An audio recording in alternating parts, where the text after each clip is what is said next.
158 videos, huh?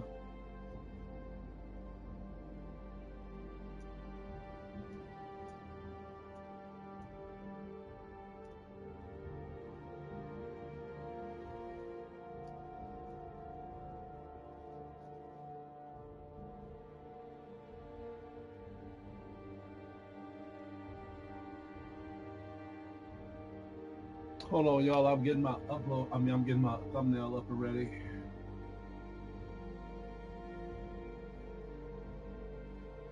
Okay, that looks good.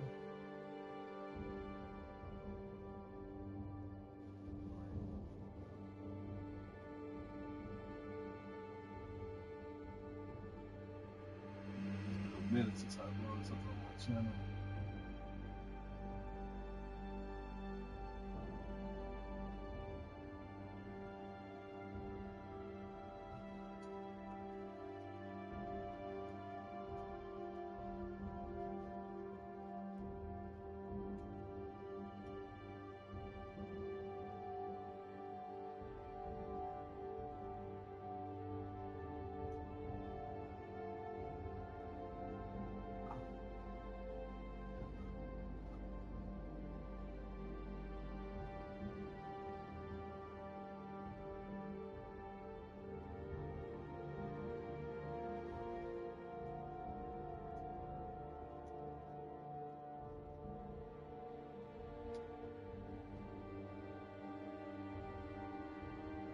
Might as well.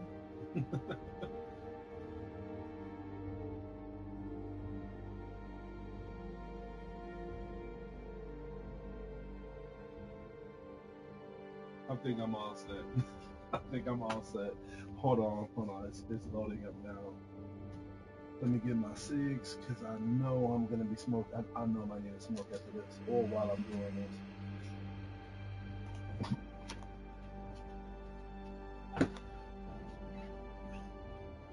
Oh man. Whew. Wow, that's how it. Let me brighten this. Okay, that's. I think that's a lot. Wait a minute. Hold on. There we go. I want to make it look perfect. Can y'all hear me? Let me know if y'all can. If y'all having some issues with hearing me or whatever. I bought this. Like I said, I bought this controller, this Nikon controller, and this is the microphone. That's freaking cool. So I don't have to put on no headphones. I don't gotta like adjust the whole like auto session or whatever. I can just plug this thing on and everybody can hear me. But I've been going through some issues of it, like having some voice transactions. So let me know. Hold on one second. Yeah, my beard was off.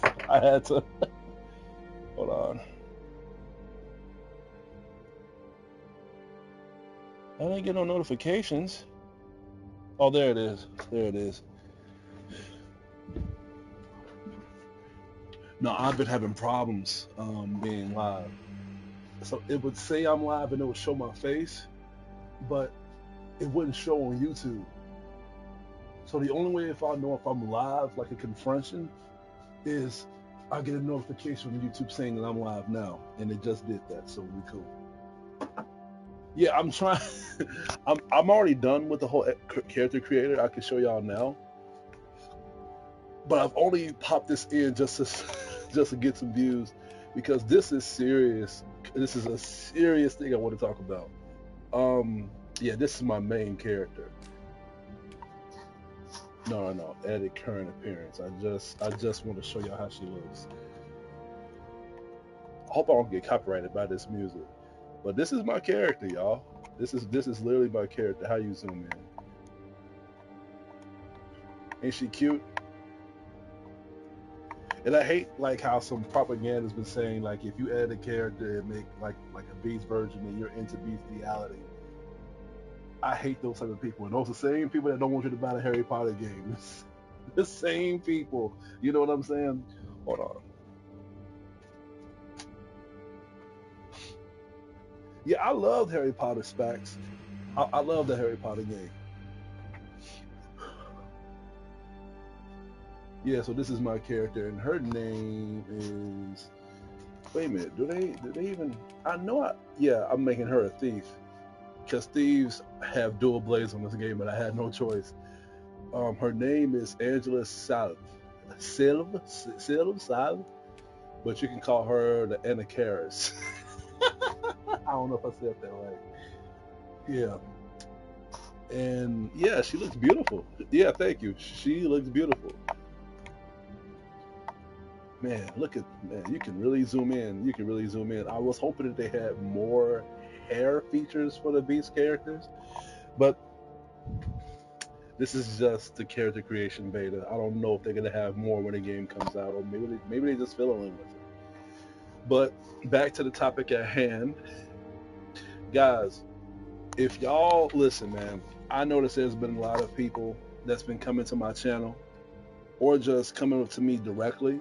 And these are not mainstream critics, like mainstream reviewers and stuff. These are people that is trying to get their channel up and running, but they're a little nervous because of like what to talk about, the content to push out, the viewership, and all that stuff. They just afraid of just looking at a whole book of how things work. And I just want to let y'all know, if y'all want to be a YouTuber, now is a good time to be. Now is a good time to be a YouTuber.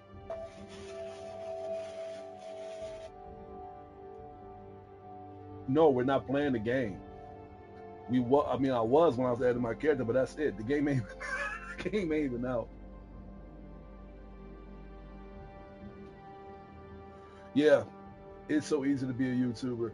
And the reason I'm saying that is because there's so many things that people are looking at YouTube for, that people are exposing, people are talking about, people are taking under the rug, because other mainstream critics can't do that anymore. They really can't. And honestly, it's not their fault.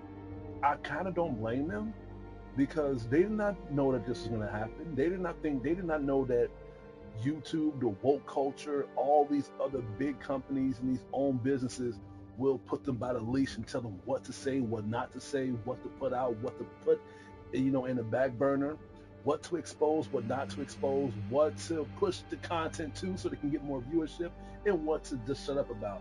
They did not think that this was going to happen. They did not think that this was going to happen. We did not think this was going to happen. But when it happened, we was expecting them to talk about it, to let people know how this was going to be. A lot of people are becoming mainstream because they're exposing that shit, because they know that this is getting out of hand. A lot of YouTubers that I'm watching now are critics that is just doing nothing but just exposing Sweet Baby Inc., exposing so much shit that they are changing within the gaming industry. And not only that, but just things in general, not just Sweet Baby Inc., but just a lot of things that people are beginning to talk about. So I'm saying that to say this: the people that y'all look up to, like Angry Joe, Anthony Fantano, Chris Stuckmann, the people that I looked up to, don't let them blind y'all creativity. If y'all are aware of what's going on in the whole industry and what's going on with the whole like production cycle of just what we're getting into, and y'all just getting tired of it, talk about it. There's one YouTube video that I've seen, and this guy only got 3 videos, blew up because all he was doing was just exposing shit in those 3 videos. And he was just doing what I was doing, just streaming, and sometimes people want to be like that. Sometimes people just, when they get like 5 or 6 viewers, they just want to check up on them. And that's what I do. When I get like 5 or 6 viewers, or hell, even if I get like 2 or 3, I want to see how people are doing. And they ask me questions. And I barely play games when that happens. I'm like, you know what? Yeah, this is what's going on. Those mainstream critics don't do that shit. And the reason I'm saying that is because they, and you know what? No, you're right about that. I do think, no, fuck thinking. They know what was really going on behind closed doors. They really do know what's going on behind closed doors. Yeah. And you know what? That's the reason why it took a while for me to do this video, because I had so much on the table to talk about, and it was all about Angry Joe. It wasn't about Anthony Fantano. It wasn't about Chris Stuckmann, even though I had things on the book for me to talk about with them. But the reason why I was going back with Angry Joe is because I've already made 2 videos talking about that guy, man. I made a video talking about Madam Web. I made a video talking about him with Spider-Man 2. I made a couple videos talking about him, but this is different with it when it comes to this perspective and how he can relate to those two, was because I used to be a big follower of Angry Joe. I used to be a big follower of Chris Stuckmann, and I used to be a big follower of Anthony Fantano. I don't follow them anymore because they all had one thing in common, which is why everybody followed their channels. Was because they had constructive creativity of the honest opinions and criticism that everybody didn't want to expose.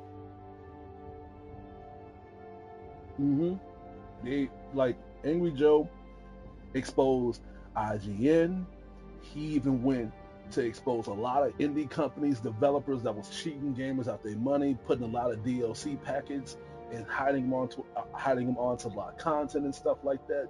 Angry Joe went so far as to fly across nations, across countries, across states, to meet up with these gamers, these developers, these creators, these producers, to ask them tough questions. Okay, you got this game coming out, you got this content coming out. Is it going to have any DLC that we have to pay for that's already on the disc? You don't get that Angry Joe anymore. You don't.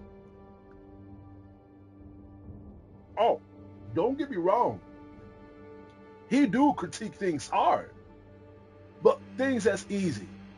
Like what? Fortnite, Call of Duty, Madden, NBA, WWE. I can make videos like that, dude. But they won't get views like that because those are easy targets. The thing, like those games, we all know that those are milking companies. We all know that. So nah, man. There's so much that he had to talk about, that he needed to talk about, and he just swept under the rug because he knows that YouTube and other creators is watching him like a fucking hawk.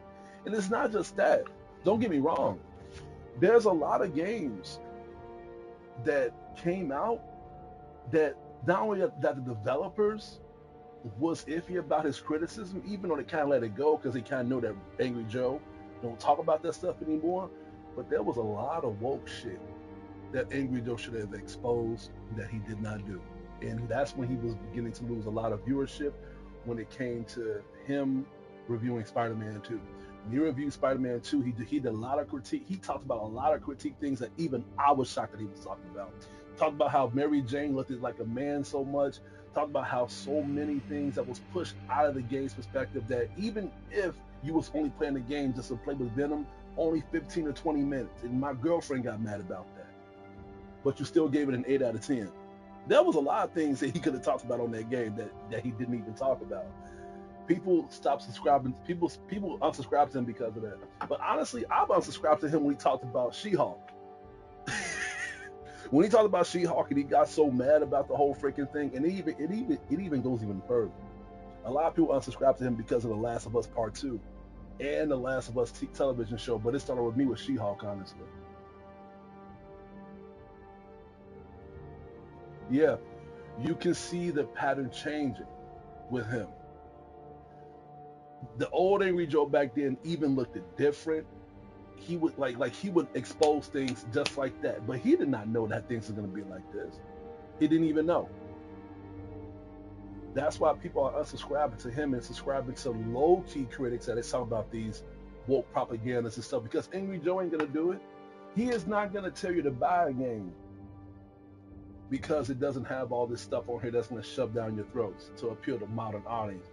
He's going to tell you to buy the game because of the graphics and the gameplay. That is it. IGN does that. Metacritic does that.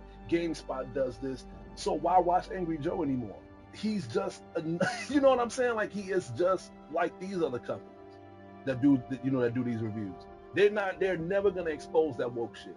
They're never going to do it. They're never going to do it. So he became just like them because he knew right when he blew up who was giving him the money and who was following their fan base. He doesn't want to talk about the woke stuff because 2 reasons. YouTube would demonetize him because the truth charges, it taxes. If you watch any critic like me and there's no advertisements on there, it's because we're speaking the truth. It's because we're speaking the truth. We're not like Candace Owens We're not like Ben Shapiro, where they was born to talk about the truth. They was born to expose this shit. Wouldn't that be fucking awesome if Candace Owens was a YouTuber when it comes to video games? That'd be so freaking awesome, dude. Just imagine if she was into video games, bro.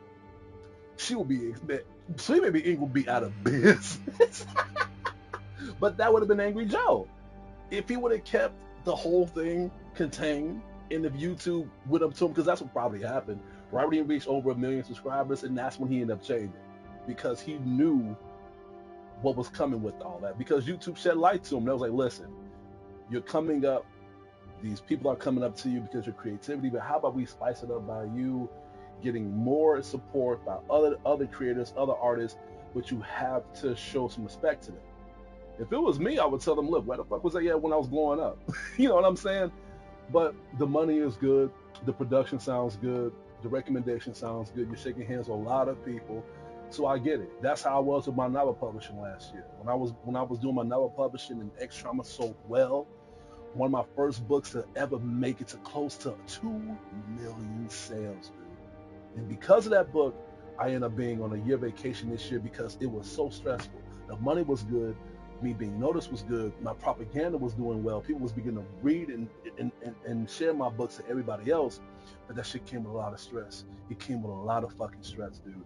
And then you had these and I'm sorry, I don't want people to be like me, but I feel like if you wasn't there to support me when I was down and I was grinding, don't fucking come to me when I'm doing good. Just tell me I'm doing good, and that's it. Like, hey, look, I appreciate what you're doing. This is good or whatever. Keep it up. That's it. I appreciate that. But don't come up to me once I'm able to afford the shit that I can afford, and then tell me that, you know, we can do this, we can help y'all. No. Y'all was watching like a fucking hawk, and y'all wanted to see how I was going to sprout out. I'm not like these other motherfuckers, dude. It's going to take way more than money to get me up and running, because money is a slavery of a leash that can contain you. And Angry Joe is one of those people. He's just afraid of the viewership losing his channel. But he's going to lose it anyway, because a lot of people like me respects him because of how honest he is. And that's not happening no more, dude. No. I didn't even watch the Suicide Squad review that he did. I didn't even watch it. I know he made a Suicide Squad review because you can't really avoid that. Even if you unsubscribe to somebody, but when they become too mainstream and all you watch is YouTube reviews of game reviews and stuff, Angry Joe is going to be one of them. You can't really avoid that. There's been so many people that I've unsubscribed to that I don't subscribe, and they just keep showing up my freaking channel, dude. I didn't watch it. I'm pretty fucking sure he talked about how bad the game is, how bad the shooting is. Don't get the game until the price is low or whatever, but I'm pretty fucking sure he did not talk about how woke that game is. I'm pretty fucking sure he didn't do that. I guarantee fucking to you. I'm pretty sure he didn't talk about the rainbow flag that was there, the whole woke propaganda, Sweet Baby Inc changing, Poison Ivy, how Harley Gwen's tits is completely gone. Like, dude, I got bigger titties than her on a freaking game. They made her look like I'm sorry, but dude, like that game is. I didn't even play it. I've seen enough videos and footages and clips of people talking about it. Angry Joe is completely gone, dude. And it kind of broke my heart that I've unsubscribed to him, because it was thanks to him that, well, this is from back then, that I was into a lot of good games. Dragon's Dogma is one of them. When he reviewed the first Dragon's Dogma game, I was like, man, this game is that good? He put me on a lot of good shit. But this Angry Joe ain't that anymore. He ain't. The other person that broke my heart a lot was Anthony Fantano. If it wasn't for Anthony Fantano, the music critic, if y'all don't know who Anthony Fantano is, listen, if you like music, if you like low-key music, if you like down-to-earth music, or just music in general that can set up your mood, Anthony Fantano, he was a good recommendation of critiquing music to the brim. And what I liked about him the most is the fact that he would critique music and bring up things that viewers and even people that's into music wouldn't really recognize and sometimes not understand. He put me onto so many artists, man, like El Rain, King fucking Cruel, Backwash, dude, Run the Jewels. He put me on a lot of artists, man, a lot of freaking artists. But to be fair here, I did not know about him until my cousin. When my cousin put me on him was because he kept reviewing his music, JPEG Mafia, and he kept giving him a lot of hard recommendations. And I was hearing a lot of bad things about Anthony Fantano, saying that he was politically correct with certain things, and I don't touch politics. I don't touch politics at all, and I don't put that in my channel because politics will divide things when it comes to your whole angle of viewership. That's the reason why I don't talk about it, and I can't, and I have the right to. It's not like I got like 1 million subscribers and people are asking me to talk about politics. If I tell you who I vote for, who I don't vote for, who I support, who I don't support, I might lose like 10 to 15 people, maybe less than that. But Angry Joe and Anthony Fantano, they can't do that because they know it's gonna hurt them fucking hard. But Anthony Fantano didn't even realize that. So I guess when he was trying to be politically correct, by trying to address the politics and stuff like that, what side to pick on, people stop supporting him. And part of me agree with that because the music that he pushes out and say that this is good, this is supportive, this is good for the culture, the African American culture. What the fuck you know about the African American culture? Not much, since you are producing a lot of music, not producing, but just recommending a lot of music that is involved killing, drug dealing, thievery, rape, murder, and just a whole lot of acts when it comes to prison propaganda. Yeah, he talked about that a lot. That's the reason why a lot of people still bash him to this day when it comes to him reviewing black music, like that Trippie Redd album. I heard it. It was trash. It was a bootleg Megan Thee Stallion album. Listen to me. Why would you want to listen to her? Listen to Megan Thee Stallion. Megan Thee Stallion is more creative. In fact, her lyrics is the reason why she ended up being blown up. Not not like Ice Spice and Trippie Redd. Sexy Red. I keep get those names confused. But can you blame me? Most people's names are so freaking identical. Lil Baby, Da Baby, all these freaking names. But can y'all be any creative? But you can't blame them. These people are freaking trash. No mixtape on site. Nothing to help them blow up. They just came out of nowhere because they knew the small connections of how to be famous, how to blow up. These OnlyFans bitches who end up finding a horny contractor that knows Hollywood that beat them up so they can sleep with. That's what Sexy Red did. That's what exactly. That's what Ice Spice did. It's proven all over the media. How do they listen? No one just blows up like that, dude. You know what I'm saying? Again, they don't have no mixtapes to help them boost up their probability. They have not done anything. They just blew up out of nowhere. And then they release an album, and then people are eating it up. Not because of their creativity. Those are all bots that are buying their album. Anthony Fantano got sent a very big fat recommendation to him to give that album a good hit. And to be fair here, there's a lot of albums that he has given like 9s and 8s. And I listen to him, and I'm like, dude, I don't really feel this. And a lot of people said the same thing. They was like, dude, someone must have probably blew you to get that damn recommendation, dude. You don't know what's going on behind closed doors, dude. But what really hit me harder was when he reviewed that Kanye West Vultures album, dude. When he reviewed it, I can't even say he reviewed it, but he started off saying it wasn't a review because of just what Kanye West was doing in the past, what he was doing in the media, what he was, just so much things I was exposing to himself to make him more or less of a likable person. But dude, that has nothing to do with the album.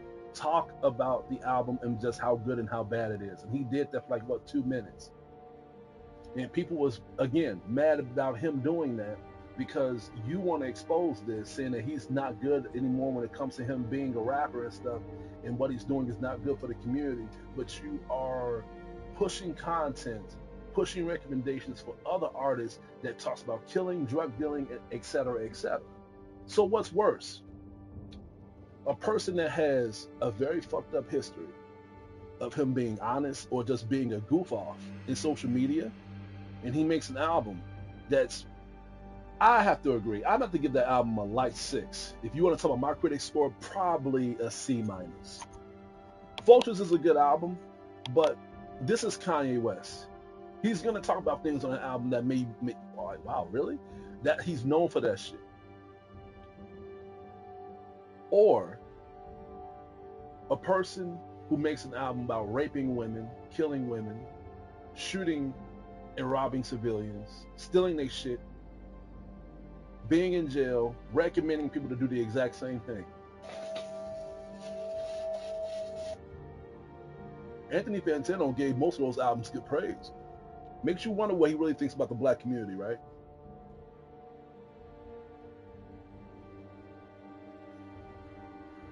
I just don't know where his angle is on all this, but I do know where his vision is. The vision, and it all makes sense. When a person is known for being in Hollywood and not being around Hollywood, and what they're doing is exposing Hollywood, they're gonna get hated on by a lot of people that is supporting Hollywood, or in Hollywood, or trying to be noticed in Hollywood.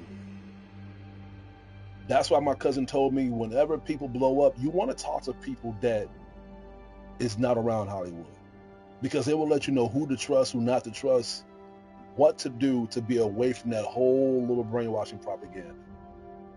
Kanye West is one of them. I'm pretty fucking sure if you meet Kanye West in person, he will literally tell you, listen, like, you blowing up, that's good, but you don't want to shake hands with these motherfuckers. They will make you kill your mom too. That's the reason why a lot of people support Kanye West.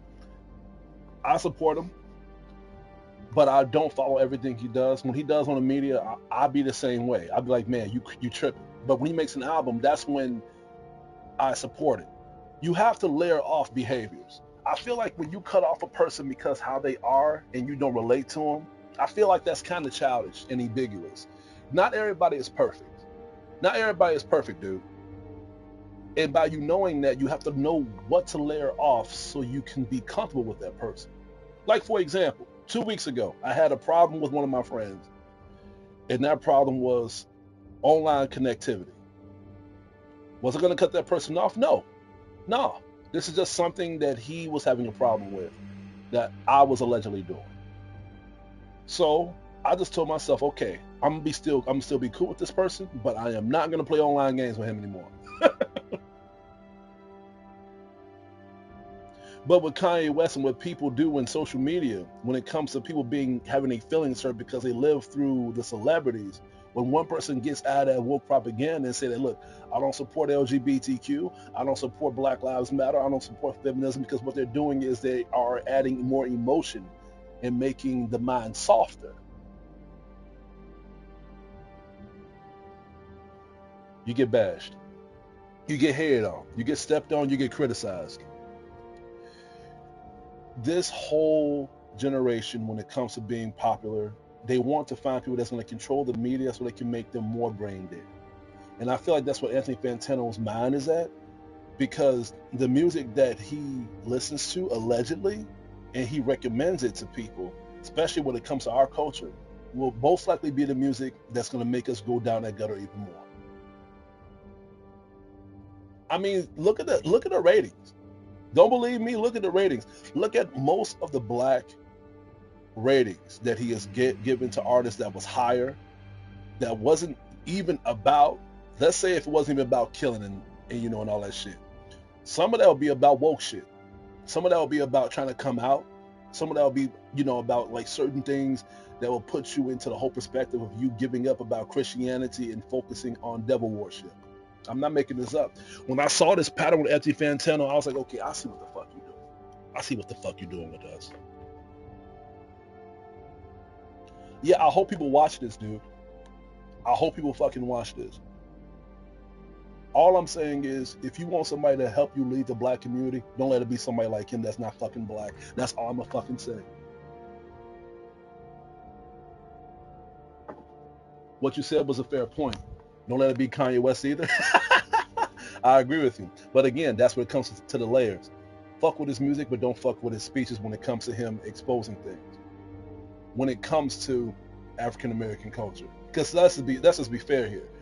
I think the most useful thing that Kanye West would do is tell you about Hollywood. But when it comes to certain things, when it comes to black propaganda, I wouldn't trust that either. Because look what he's doing. You know what I'm saying? So yeah, you got a point on that. Again, I like this. I like this.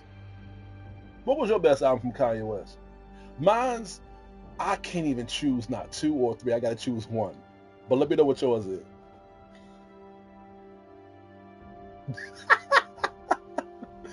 Oh man, everybody keeps saying college dropout. I agree. I agree. But what's yours though? Mmm, my dark twisted fantasy. I agree. But mine's is the life of Pablo. Mine's was my dark twisted fantasy. But when the life of Pablo came out, man, that gave me a whole different angle of Kanye West.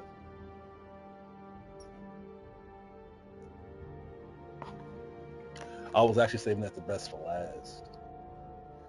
But no, and that's the reason why I'm smoking too.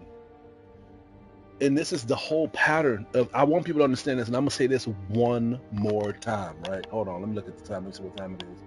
I'm gonna say this one more time. If you want to be a YouTuber, go for it. Do it. It's not hard anymore. Just expose things. Talk about the truth. Talk about how so much things is becoming so freaking cringeworthy when it comes to these garbage ass producers taking control of the media and shit like that. Even with movies. Movies is beginning to suck now. I was watching the movie awards yesterday, and most of the movies that was nominated I have not heard of. They showed Dune. Dune just came out, but they was just advertising it. They didn't have that for the nominees. The only movie that I recognized on there was, I'm gonna try to say this word right, Oppenheimer, which was a freaking good movie. Christopher Nolan, he still does good movies. And that's it. I mean, they showed Barbie. They showed all those other like Trinity films or whatever, but that's woke as hell too.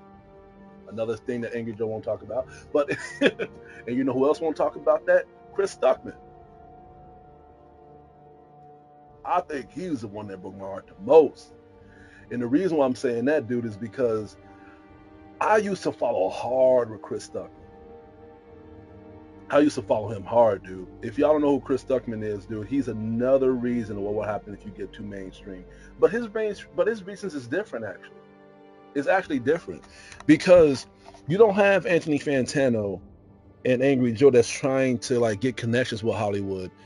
Anthony Fantano, he's just trying to appeal to certain audiences so he can move into a more modern audience. Angry Joe, the money, the fame and fortune, he's trying to keep a hold on to because he knows a lot of people that support LGBTQ, Black Lives Matter, feminism. His fucking girlfriend's a feminist. If you seen that bitch, you would notice. You can see it. Her hair like is like she dyes her hair different colors and shit. He tries to hide his girl from social media now because I guess people are beginning to expose her ass or whatever. But why? There's so many girls that's just like her now. Bring her out. Let her shed her love, you know? But yeah, he can't expose that shit because not only that his girlfriend will leave him, but over a thousand, maybe a couple million subscribers will lose him too because they all support that shit. You know what I'm saying? And then YouTube would monetize the shit out of him. Chris Stuckmann, I think he's about all that shit, but even more so, he's trying to be a part of Hollywood. He's just a movie critic like me. In fact, it was because of him that made me want to go with my movie critics, which is why I came up with the whole terminology of the critic teacher. He kind of gave me the light to start my channel, even though I had my own ideas. But I just like it. I just like this whole angle on things, his whole critique perspective of certain things. It all changed after he ended up reaching over 1 million subscribers. It always happens when they reach over 1 million. It always happens when they reach over fucking 1 million, dude. But you know what though? It took me a while for me to realize that about him. First of all, I did not know nothing about this whole woke shit. I didn't know nothing about all this woke shit. I didn't know nothing about this until like 2 years later. Two years before now is what I'm essentially saying. But what made me get out of Chris Stuckmann's book of me being around this channel was the fact that when he was giving a lot of movies a lot of good praise, a lot of good recommendations and stuff, he would bash on movies that people liked it. And it's like, okay, like you're saying this, but why the hell did you give Wonder Woman 1988? Or was it 1978? What are those movie ratings? one of those names. An A. Yeah, he gave that second Wonder Woman movie a fucking A, dude. And it's like, what? And then I have to give Angry Joe credit because he didn't even do that. He bashed on that movie fucking hard. It's just it's crazy how critics have different visions of how they can appeal to audiences. But Chris Stuckmann is different because he critiqued movies because in a way where he can respect filmmakers and producers. Let me tell you something, Chris. I understand you trying to be a critic and you're trying to be a movie director, trying to make movies and stuff. I heard that his movie came out and I heard that was bad. I heard he had a book too. Chris Stuckmann had a freaking book. I didn't even know that, but I heard that was trash too. Listen, Chris, a lot of people lost him. I heard that he lost over 10,000 subscribers. God damn, it's hard for me to make one subscriber, but Chris Stuckmann wants to get that Hollywood life. He wants to be a part of Hollywood. That's the reason why when he was talking about Madam Web and he was saying he wasn't going to review it, was because of the fact that he understood how stressful it is for people to make films and you got other creators and other producers putting the stress on you. Listen, Chris, this isn't the first time you reviewed a film that had this problem.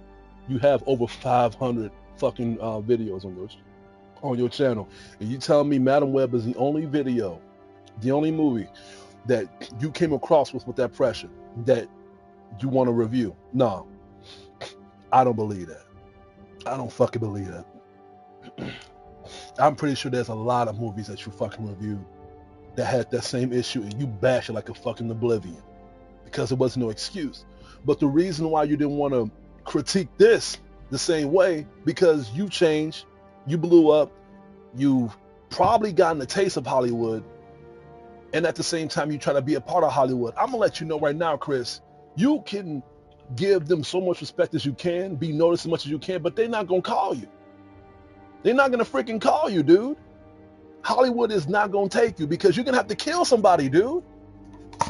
Now I know a lot of people may not believe that, but all I'm saying is if you don't believe in like devil worship and blood sacrifices and all that shit, scratch it all out of the table. Chris Stuckmann, you're gonna have to do that if you want them to bring you in. Sacrifice some shit so they can give you that call. It don't have to do it. It doesn't have anything to do with you being creative anymore. That's the reason why he went to college to be a filmmaker. Didn't fucking work out.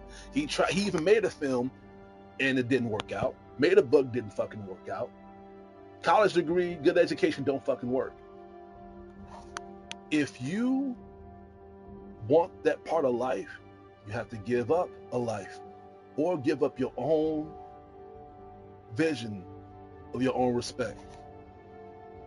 Going back to Ice Spice and Sexy Red and all these other freaking people, no mixtape at all, nothing that helped them get themselves famous, no type of propaganda for them to, no documentary at all. They just came out of nowhere, dude. And to prove this, on the Super Bowl game, when, what's her name? I just said it, Ice Spice, she was in the Super Bowl. How did somebody like that make it to the fucking Super Bowl, dude? You know what I mean? Like, we went all the way through Whitney Houston to Madonna to Beyonce to John Legend, now to this bitch being in the Super Bowl. How does that fucking happen? Because it's not about the creativity anymore. I mean, granted, you can still sell your soul and be creative, but those are the people that they really love because they know that with that creativity, you have what it takes to lead the people. Chris Stuckmann do have what it takes to lead the people, but he doesn't want to sacrifice nothing. He's not going to give up his wife. He would not give up his wife. He would not do none of that shit. So I'm going to tell you right now, Chris, if you don't want to do that, and you know that's what you're going to have to fucking do, just stick to YouTube. Be honest. I'm just going to be honest with you guys right now, right? Let's say if I was just like Chris Stuckmann, right, and I did not want to be a part of that shit, and then they tell me about the things that's going on in Hollywood, and they told me that everything that I did was worthless. I'll be so fucking mad, dude. That would make me want to bash on them even more. Like, all right, look, this is what's really going on. You know what I'm saying? Like Kanye West. Kanye West is the best example for this shit. Yeah, Chris Stuckman put me on a lot of good movies too, but that's the old Chris Stuckman. This Chris Stuckman now is fucking garbage. But it's like I said, he's not talking about things that we need to know about. He reviewed woke films, but he didn't say how woke they are. He reviewed movies and franchises that talked about things that made us want to watch the film, but he didn't bring out things that made us want to not watch the movie at all. Because he knows that's going to hurt the franchises of the creators that's making these projects. Again, Chris, if you look, a lot of people are watching you, and I know this. And the reason why I'm saying that is because I've had producers and directors reaching out to me, and I don't even have 1,000 subscribers. All I'm going to say is this: if you're going to make a product, if you're going to make a project, you're going to want to hear what people are going to say about it. You're going to. No matter how good it is, how bad it is, people are going to say some shit. But Chris, you can't start kissing people's ass now at this point. All I'm going to say is this: if you want to be a part of Hollywood, give up your YouTube channel. Give up your YouTube channel, but you're not going to do that, are you? But you're going to lose subscribers keeping this up. Same thing with Anthony Fantano and Angry Joe. There's so many videos about these assholes being exposed now because they're not who they used to be. And it's okay to change. It's all right to change, right? But all I'm saying is, if you're going to change to appeal, to appeal to your fan base, to be a better person, to be a sharper person, to expose more harder things, like, again, Candace Owens, Brett Cooper, Ben Shapiro, because they got over 1 million subscribers as well. Matt Walsh, he was even on Dr. Phil, putting him on blast and putting those two freaking transgender people on blast. Not because of what they were, but because of how they was acting. And he said this: if the truth is too spicy for you, if it's too harsh for you, if you did not have the resources and the materials for you to be prepared to be as honest as these other critics are, then give up your YouTube channel. Be like, you know what, I have to take a break from this. I got to stop this. This is like so many movies, so many projects now are beginning to get into this whole thing where I can't really talk about this stuff anymore. So I support the love. I support all you people supporting my channel and stuff like that. So please just keep watching my old content and spread the word or whatever, because I can't really be on that hard critique side because YouTube will really bite me in half. Just say that and just let it go. There's a lot of, there's a lot of YouTubers that has done this. There's a lot of YouTubers that has let their channels go, not just because of them getting older, but because they just see what's going on now. They see the television shows we watch now. They see the movies that we look into. They see the games that we play. They see the music that we listen to. It's all that is not the same, because you got people that are not creative that are leading these genres into a better and wider vision of us to improve. It's for us to be more crooked, us to be more emotional, us to be more depressed, us to be into more social media propaganda for clicks and likes, and that's it. Us to, it's just crazy. The best creative thing that they can come up with this year was to release a new, what was it? The Color Purple remake. Are you kidding me right now? Are y'all really that desperate? Y'all really don't have the resources to find better creative material? Are you kidding me right now? Chris Stuckmann would never talk about shit like this. He would never do it. He would talk about how good a movie is now, but he won't talk about how bad a movie is. Don't be a critic. Don't be a critic. That's all I'm gonna have to say. All I'm saying is, if you going to be a critic, but you can't talk about how bad things are, stop it. Give it up, dude. You're wasting your fucking time. And a lot of people was bashing Chris Stuckmann to an oblivion, dude. It was this one video I was watching, and they was bashing him hard, dude. They was talking about him hard, dude. And it was to the point where there was not just talking about things that I knew about, but they was exposing things that I was like, holy shit, man. I'm gonna play it to y'all. I'm gonna play it for y'all right now. Y'all will be like, what the fuck? Oh, thank you. Thank you. I lined it up today.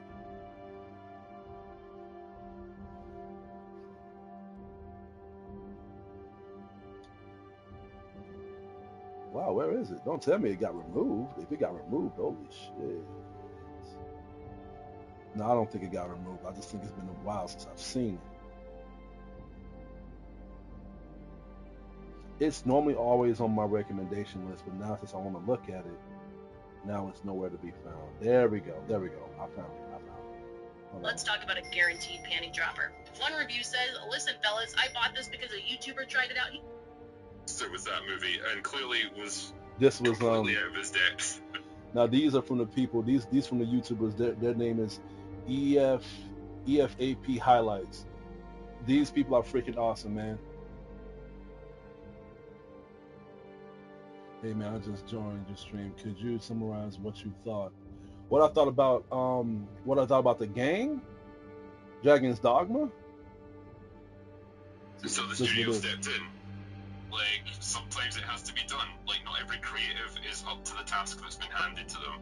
It's kind of like what to talk about. It's like a narrative that's too awkward, even though we know it's theoretically possible and it must have happened. We just don't have many concrete examples. I mean, yeah, I'm certainly not sitting here defending like studio executives and saying yes, they clearly have lots of great ideas on improving movies, because most of the time they don't. I just don't think it's an absolute thing where you can just say, yeah, any studio interference must be bad, and creatives like are always good at what they do, and if you just leave them alone, they'll turn out pure gold every time. John has pointed out an example that is pretty recent. One Home in 1994. That was massive creative freedom. Yes. Bob Iger himself said Nia DaCosta didn't have enough supervision. She had total creative freedom of the morals. Didn't Zack Snyder have a lot of creative freedom when he did Army of the Dead? So what they're literally saying is that Chris Stuckmann is giving praise to films that is teaching other cultural issues like Black Lives Matter, LGBTQ, feminism, to push that message. He's going to give those movies good ratings. Very, very good, like, scores. But if it's a film that is known for being terrible and critics are giving it bad reviews, even people that support woke propaganda is giving it bad reviews, like Madam Web, you don't want to play no part of it. You don't want to. This is your chance. You know what I'm saying? But when you blew it, that's when people was like, okay, what is he doing? What is he doing? You know what I'm saying? That's literally what they're saying. Like, there's so much proof, you know? And then at the same time, and I agree with these people, they said that you bashed Spider-Man 3. And to be fair, I like Spider-Man 3. But what Chris Stuckmann said about the film made a lot of sense. I'm not disagreeing with what he was saying about Spider-Man 3. But you bashed that to an oblivion, man. Why not do that with Madam Web? Why not do that with Madam Web, huh? Don't y'all see the writing on the wall with this? Oh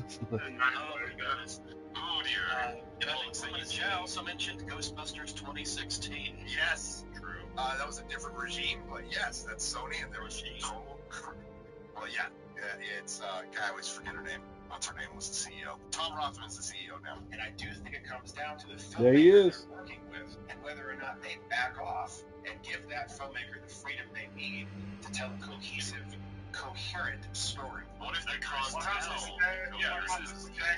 vision isn't coherent? You know what his fundamental problem is? You think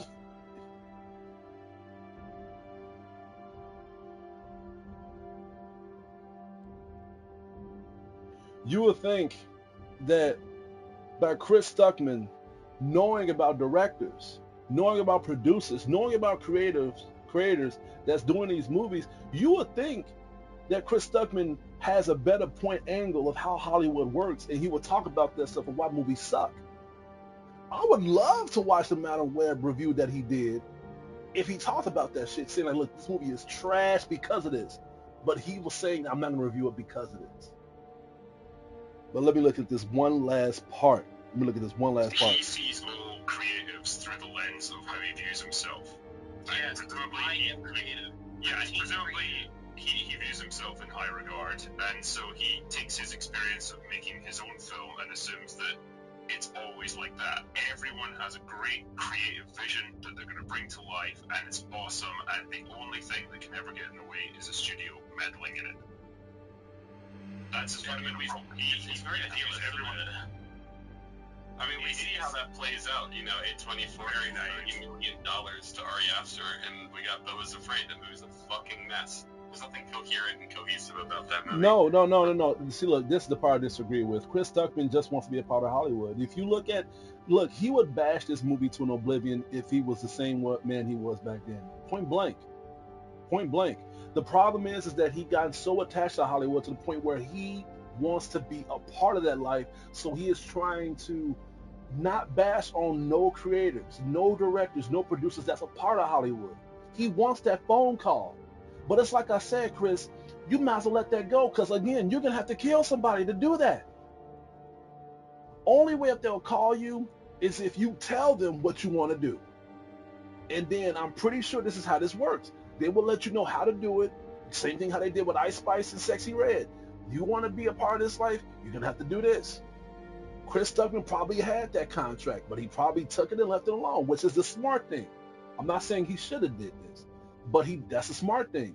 He probably took that contract and he was like, you know what? No, I'm not doing this, but I am going to do the smart thing. I'm going to probably narrow down my critiques and just be more respectful to these creators.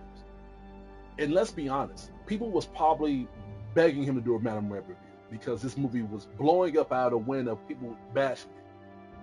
So he just did this video just to shut everybody up, but it made them speak louder. But yeah, see people like this, they don't believe in the shit that goes on in Hollywood. I like this video because it was exposing how Chris Stuckmann changed. But they're not going to talk about the nitty-gritty of how deep the rabbit hole goes in Hollywood, because let's face it, Chris Stuckmann would have been blew up if he would have took that contract. He got the creativity, he got the connections. The thing is, they're not calling him back because he's not willing to pull that card. That's all it is. He's not that desperate. He is desperate enough to balance his creativity of YouTube, but he is not that desperate to sacrifice for it. That's all it is. He's not willing to do that. And that's why I'm telling you, Chris, you might as well just give up YouTube. You might as well give up YouTube because people are exposing you like crazy. Like fucking crazy, dude. Hold on. I got a comment. I got to look at this.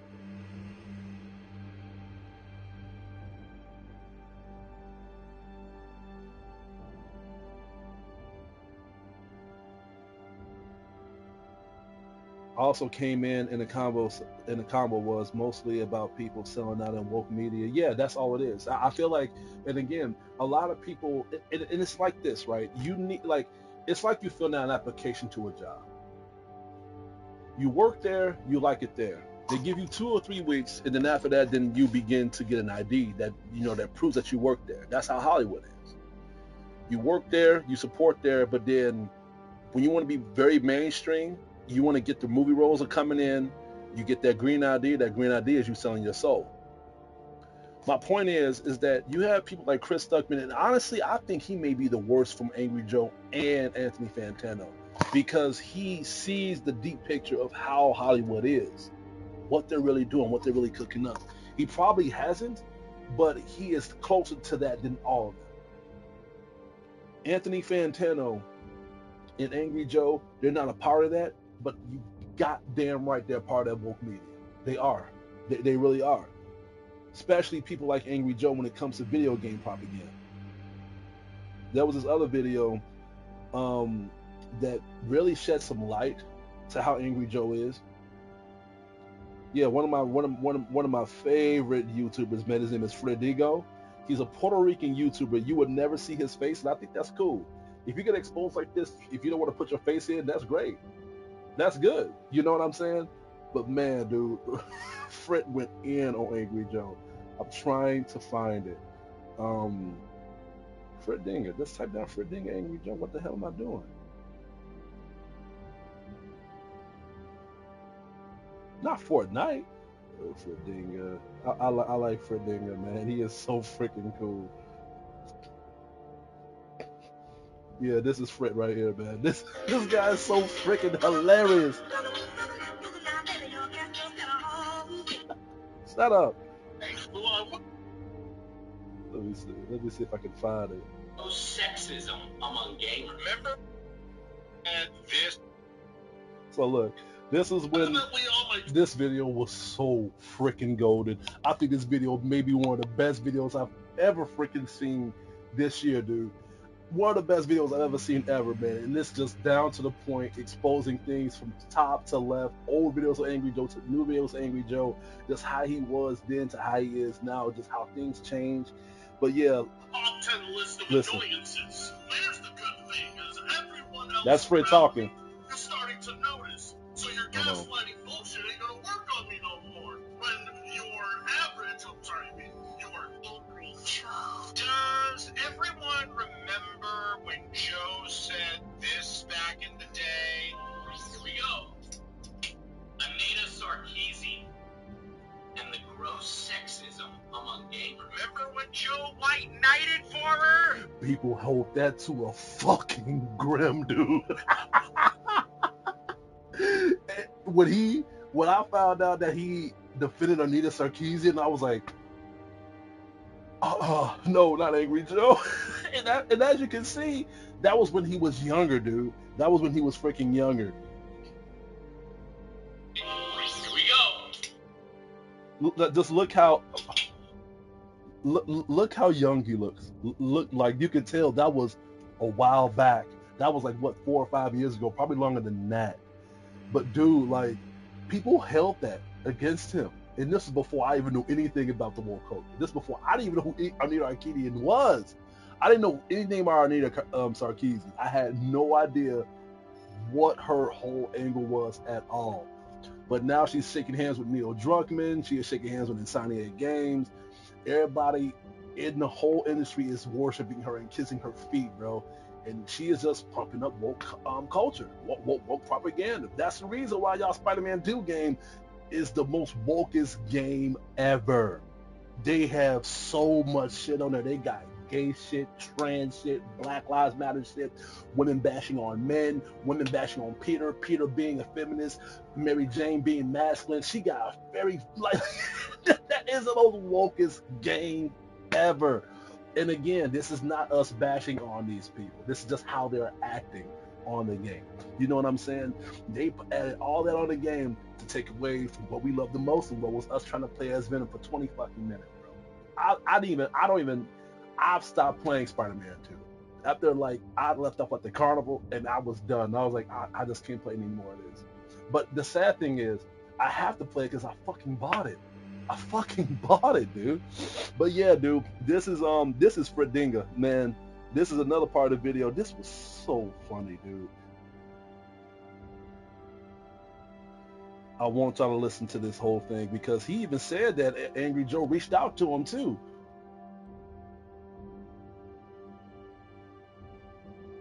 Ooh, you want to bring out Suicide Squad? I talked about that earlier on my video, dude. You probably just joined. But Suicide, oh my God, dude. That game, man. I haven't played Suicide Squad. One of my friends played it, but it was, you know what? If people haven't touched Spider-Man 2, then I'm pretty sure the other had touched Suicide Squad. It's fucked up. DC and Marvel got their own little woke games right now. You know what I'm saying? But like I said, Spider-Man 2 is the most wokest game ever. The most wokest fucking game ever. You would think that one game would have like some type of, you know, one little subliminal perspective of being politically correct, like The Last of Us. They wanted to support LGBTQ. That was it.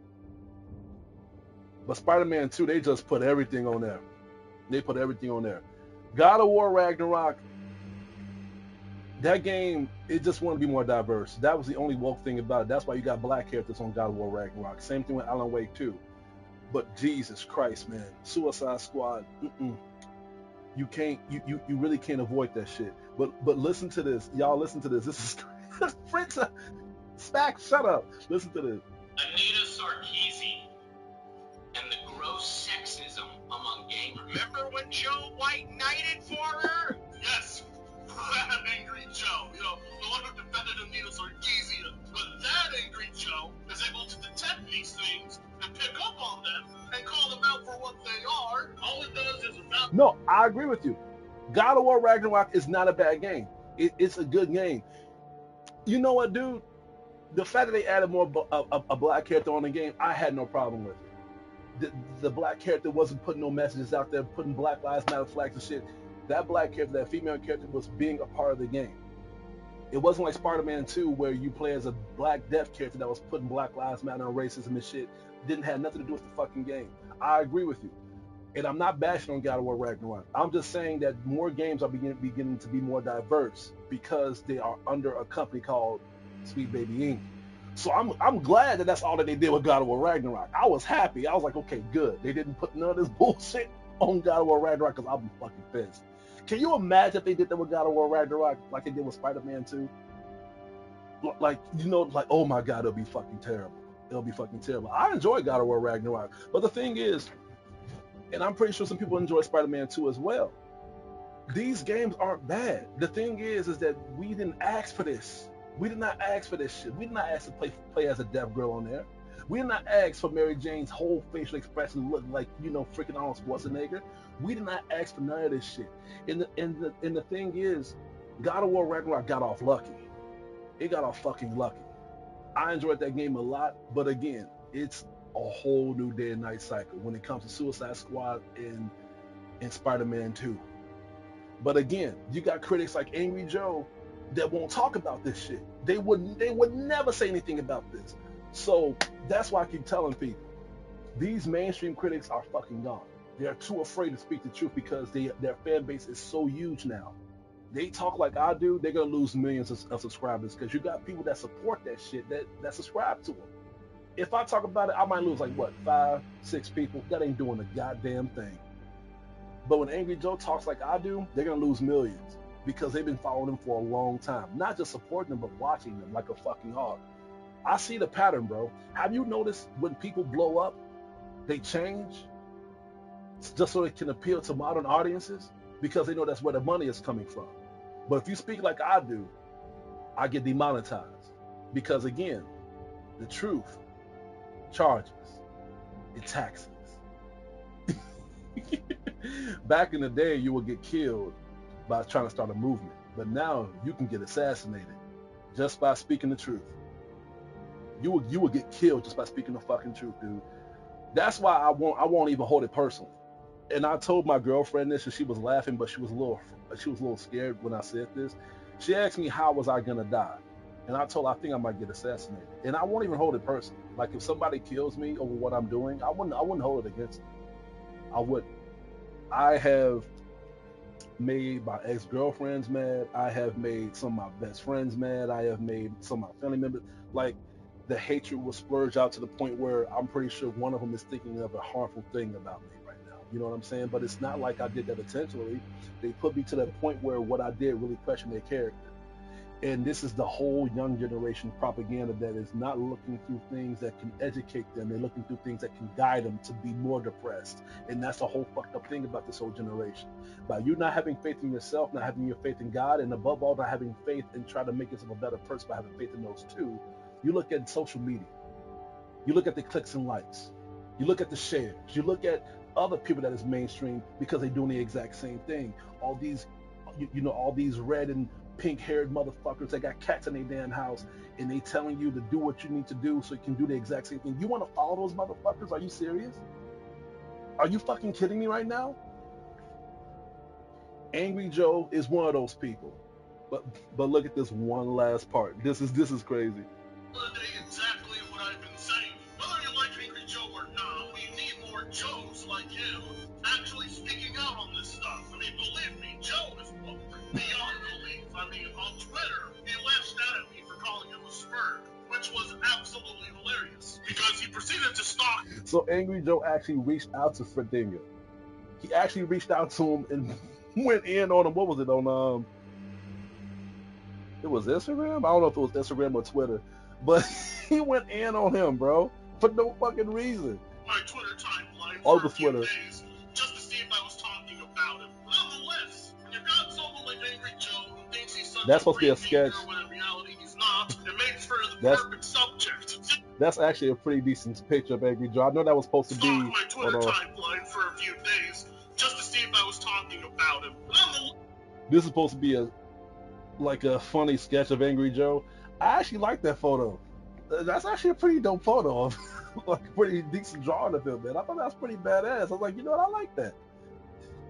But they just did that just to make fun of him. That's all. But I don't know, man. I like funny artwork like that, man. Yes, when you got someone like Angry Joe who thinks he's such a free thinker when in reality he's not, it makes for the perfect subject. So you place the Quarter Pounder, or you place Synthetic Man, or Geeks and Gamer in a room with the slightest bit of woke propaganda in it, they're gonna be. Those people he was just talking about, those are the people that I would recommend you guys to subscribe. I rarely subscribe to anybody. I normally subscribe to people that I know in person that's trying to get their content out. But if I'm going to subscribe to somebody like Frit, they have to have good content. Those people he just talked about, Synthetic Man, and this other guy. It makes for the perfect subject. So you place the Quarter Pounder, or you place Synthetic Man. Geeks and Gamer in a room with the. Synthetic Man and Geeks and Gamers, they are so freaking cool. One of them is this black guy, and he goes in hard, bro. He reminds me of what would happen if I just got so tired of woke shit and I just went rogue. Give these guys a like and a sub, man. Like, show them some support. And the guy was just talking about Synthetic Man, and Freaks and Gamers, they got demonetized, but they got over like 50,000 subscribers. But yeah, like, give them a like and a sub, man. Show them some support, dude. You know, because it really would help. It really would.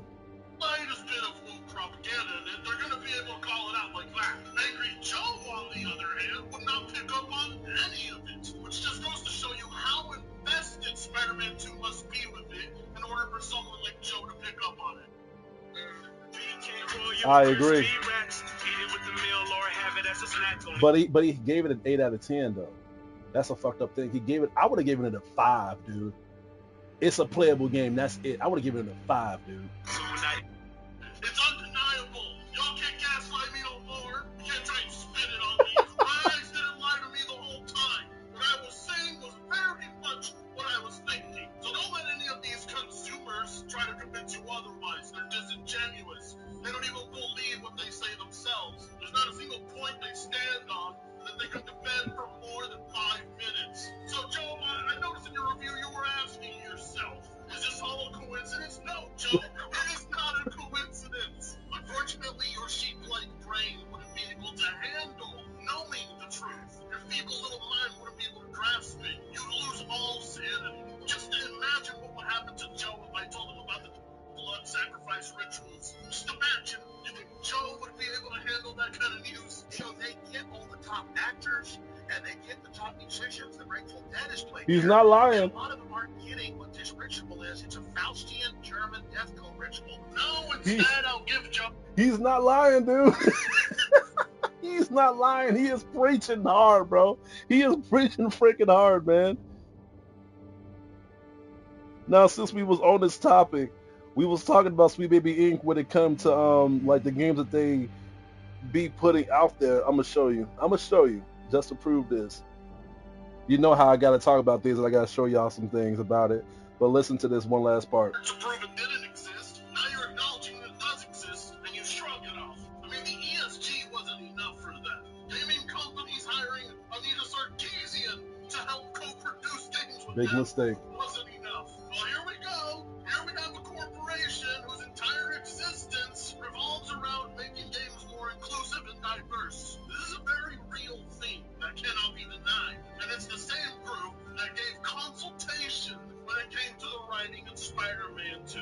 So, Joe, if you're wondering what happened, Listen to this. Basically, this entity who popped into existence in 2018 has somehow grown enough to have influenced other IPs like God of War and Alan Wake 2 and the new Suicide Squad. Goddamn, Joe, if I had a platform like yours, what I would be telling people right now. These people are not freaking humans, okay? What I will say is I'm actually... Oh my god. Oh my god, dude.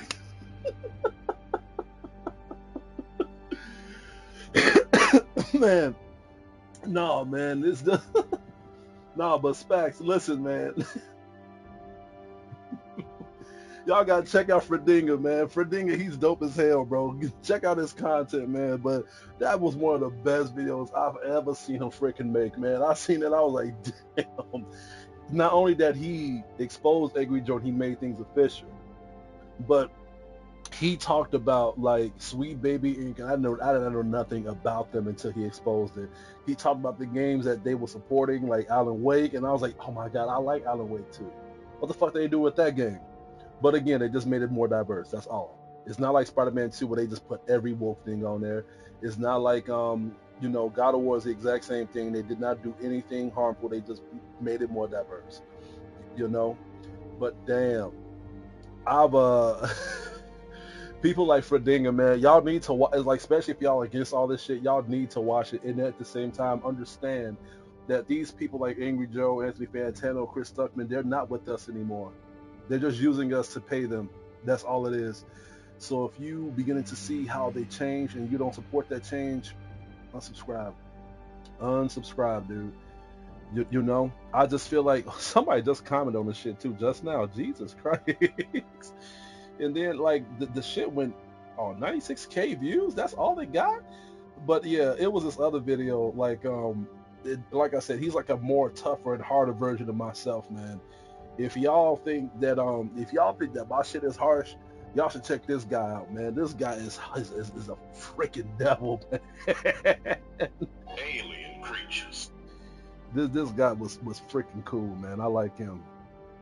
He talked about the Tomb Raider game and how good that game is, and you got Crystal Dynamics going against it because it's not woke.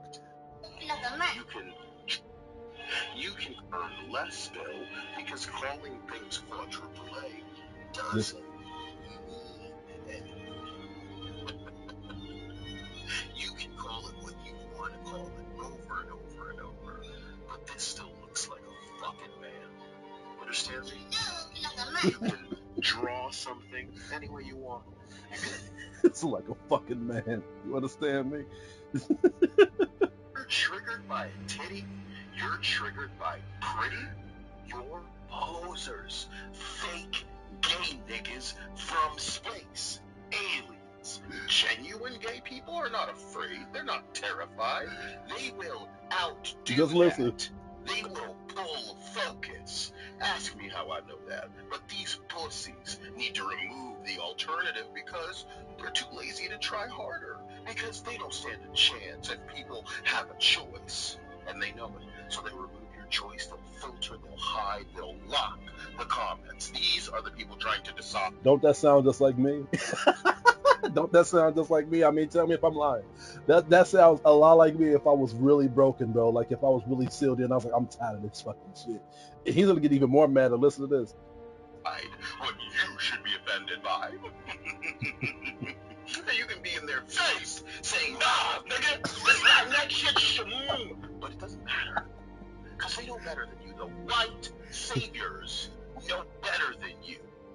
They'll never put their face behind these pussy fucking messages. Crystal Dynamics, you put Laura in this outfit because you bow to the customer, bitch.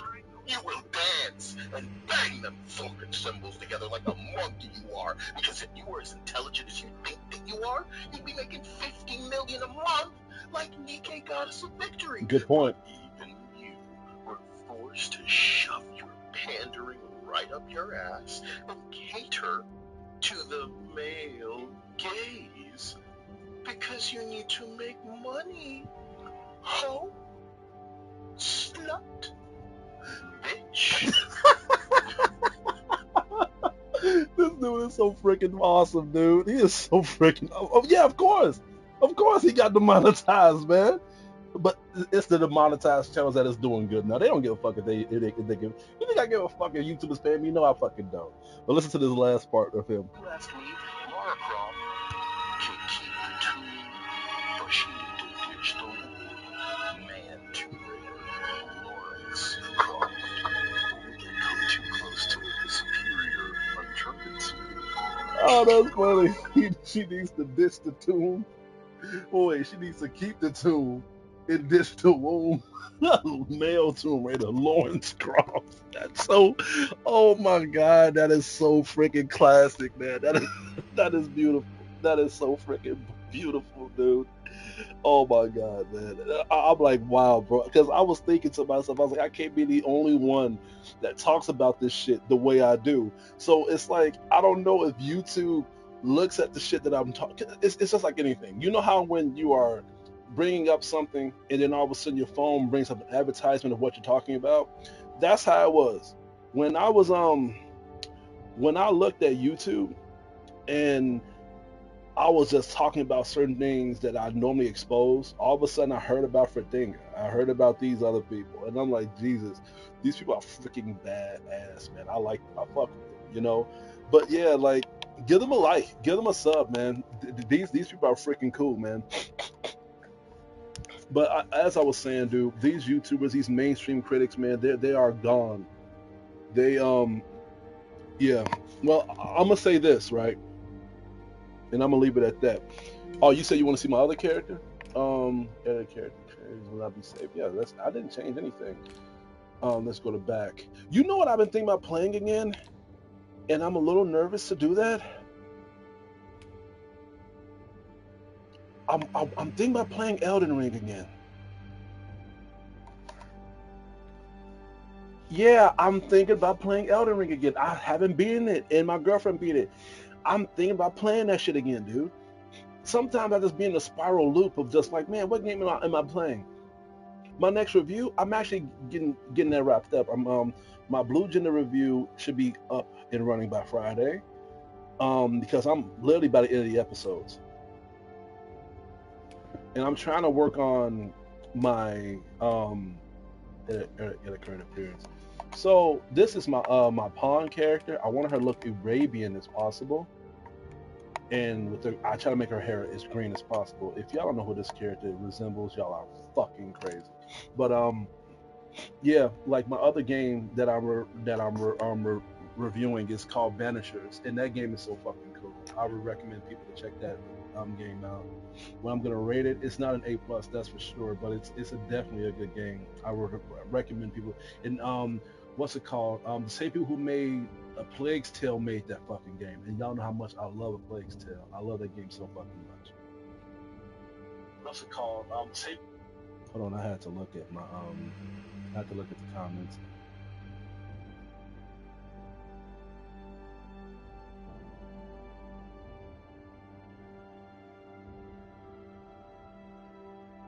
Yeah, yeah. I just read your comment about the child support grants while women are pregnant. Um, it's a lot of crazy shit that's gonna happen, dude. It's a lot of crazy shit that's gonna happen. That's why, and I keep saying this. I keep telling people this, dude. Like, well, you already a YouTuber, but people are so discouraged to be a YouTuber because they just think that it's gonna be a big mile run for them. Go for it. It's like I said, you got people, mainstream critics that can't talk about the shit that we're talking about because it's gonna hurt their channel. But they want to talk about it because they know that people are willing to hear their voices about it. Be a YouTuber, make a video talking about the shit, and then you're gonna fucking blow the fuck up. It's like I said, one YouTuber that I know, he only has 3 videos, and he has over 15,000 subscribers. 3 freaking videos, but all of them is him. Those 3 videos is just him talking about how things are that people, mainstream critics, don't want to fucking talk about. You know? Have y'all ever heard the term of low budget costs more than high budget? What that means is things that people look away from are the things that you should pay attention to, not the things that people are trying to put you into focus. For example, mainstream movies, they're not as big as low budget films. For example, Godzilla Minus One. If y'all not into Godzilla, shame on you. I love Godzilla to death. My uncle put me into Godzilla. I've seen Godzilla Minus One, loved it. Hollywood would never make a movie like that. But yet they got another Godzilla and Kong film coming out and it looks fucking terrible. It looks terrible. That's my point exactly. Mainstream critics of YouTube is the Godzilla and Kong film from Hollywood. Me, I'm -1, nigga. All I'm saying is that you may want to pay attention to critics and YouTubers with the low subscriber ratio and see what the hell they're talking about. And I'm trying to support a lot of people like that just so I can put that message out there. But at the same time, it's kind of tough because you have people that you want to support, but they have different angles of how you're going to come at them with that support ratio. For example, you like and subscribe to them, but they won't do that to you, and they won't watch none of your content and they won't share it. I don't fuck with that. I feel like if I'm going to look at your content and support you, I shouldn't even have to ask you.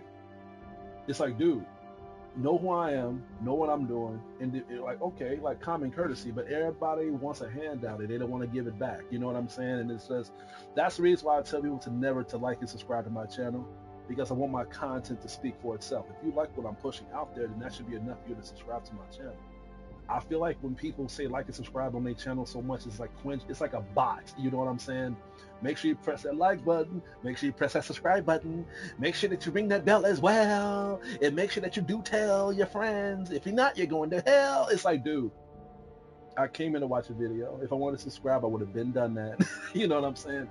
But you have people that do it because, again, like they're that generous pocket. Or again, you got bots as well. But dude, and that may be the reason why I haven't reached 1,000 yet, but I don't wake up every day trying to be more successful, trying to be more famous, trying to get more propaganda, trying to get more notice, trying to get more attention, trying to get more likes, trying to get more subs. I don't wake up to all that shit.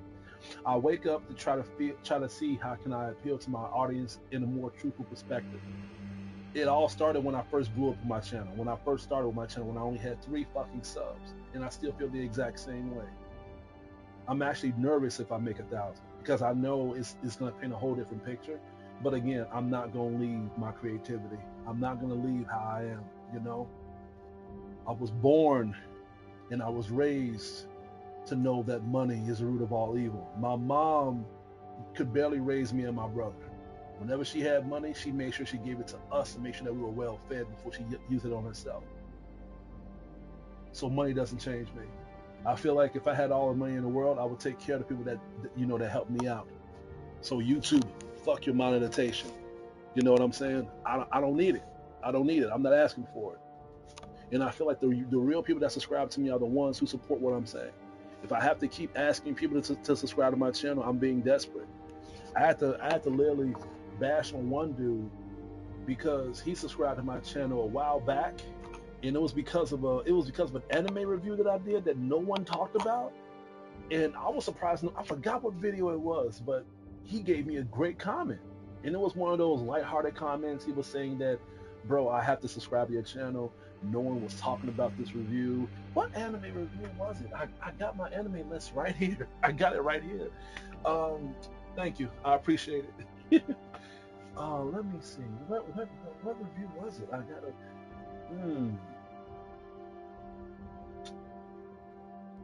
Oh, it was this. It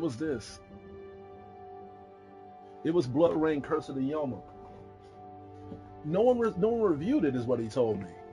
And then he told me that, you know, like he had to subscribe it because he had to subscribe to my channel because I don't really review mainstream animes. And the reason why I don't is because mainstream critics do that. So I like to review hidden gems. And that's actually what made my channel blow up. It's not because of my movie reviews. Some of my game reviews may have helped with that as well, but indie games is what helped me, not mainstream games. Like my mainstream game reviews that I didn't really get that much views. Like when I did a review of a Plague Tale Rec Room, that didn't even reach 40 views, dude. Like that didn't even. That's why I like got a little skeptical. I was like, you know, I'm just gonna fucking do more anime reviews and maybe some movie reviews that's indie. But yeah, he looked at my Blood Rain Curse of the Yoma review and he subscribed to it, and he really gave me a good lighthearted comment, and I really felt appreciated. I was like, wow, like thank you, I appreciate it. And he's been looking through all my content. He has been supporting my content, sharing it, giving me a lot of recognition, giving me comments and stuff. Like he was not just saying shit to say shit, but he was giving me a lot of good recognition to make my channel feel alive. I was like, wow, like this, like damn, if this is only one person making me feel this way, imagine if I had a lot of people doing the exact same thing. I barely get notifications of people commenting on my videos, which is what I kind of like, because I don't like my phone going off all the fucking time because I rarely fucking use it. Only time I use it is if I'm trying to do more marketing for my books and when I'm trying to make phone calls. And that's it. Like, I rarely get any notifications at all. And I like it that way, you know, because I don't want to get fame struck. But by him making me like that was the reason. I was like, man, I'm liking this shit. You know what I'm saying? But one video that I posted changed everything. My one video, and it wasn't even a video, it was a 15-second short video, and I still got it on my channel. It was about Hogwarts Legacy. I didn't talk about how bad the game is. I didn't say that this game shouldn't be played. I did not say that this game was a sanctity of the devil, and that was the reason why he was offended, because I was giving that game praise. I was recommending it to people. I was telling people, look, this Harry Potter game is fucking good. Even if you're not a Harry Potter fan, if you've never read none of the Harry Potter books, you never like watched none of the movies, play Hogwarts Legacy. Like, Hogwarts Legacy will literally sink you into the franchise and not only make you love it, but it'll make you want to be a Harry Potter fan. He unsubscribed to me immediately, and to rub it in my face, to make me feel more bad, to make me, oh my God, I am like losing a good person. He sent me a comment saying, oh, I'll unsubscribe so quick after this or whatever. So not only did he comment on it, but he had like 3 likes on that comment. So I guess I lost 3 other people, or maybe people that came across that video hoping that it'll be a bad video, saw it and they felt offended and they liked that comment. But I responded to him, and my response was clear. It was very professional. But I told him, dude, next time you subscribe to somebody, make sure you know what they're pushing out before you like just one video that made you want to subscribe to them. That's like you marrying a girl and all she said was that I like, you know, your last art project that you did. But do you like me as a person? That's why I was literally trying to indicate to him. My one video made you subscribe to me, really? See about other content. See how I talk to people when I do my streams. When I do streams like this is when I really go toe to toe to my viewers, to let people know what I'm really thinking about. And sometimes I gotta keep saying shit over and over because I get new viewers. But if you really want to know how I really feel about this generation, watch my content, bro. You're not gonna get all that shit. Maybe a little bit of it on my anime reviews, but you're gonna get a lot of it when you watch my streams, or when you watch some of my other videos of what I did back in the day. So he was telling me, his response was, well, you know, don't be surprised if people are gonna start calling you. It's like certain things. I was like, dude, you're late. You're fucking late, dude. You think I care what people? I don't care what people say about me that's not in front of my face, because most of the shit that people say don't exist in front of me. If you see how big I am in front of me, we're gonna sit down. You're gonna ask me to have a civilized conversation. You are not gonna come at me aggressive. You're not. Only time you do that is if you have something that I want and you feel like you can take advantage of me. That's it. Other than that, you're not gonna come at me with full force with no type of protection. You're gonna look at me first and you're like, you know what, man? Let's talk this out. And that's how he was. Because I ran into him in Target. I did not know he stayed right by me. And he got so freaking scared. You know what I'm saying? And it wasn't even that deep. But yeah, I just feel like, you know, when it comes to critics like this, like myself, it doesn't hurt us when people like that leaves our channel. We know we're going to lose subscribers when we tell the truth. Hell, we know that we're going to lose subscribers if we tell lies. Look what happened to Angry Joe, Anthony Fantano, and Chris Stuckmann. When you lie to your viewers, you're going to lose more subscribers. When you tell the truth, you may lose a couple, because people can't handle the truth, and I like it that way. You want to start your channel by like your channel is like a freaking garden. When you build that garden, when you plant the seeds is your content. The water is your fans to help your content grow.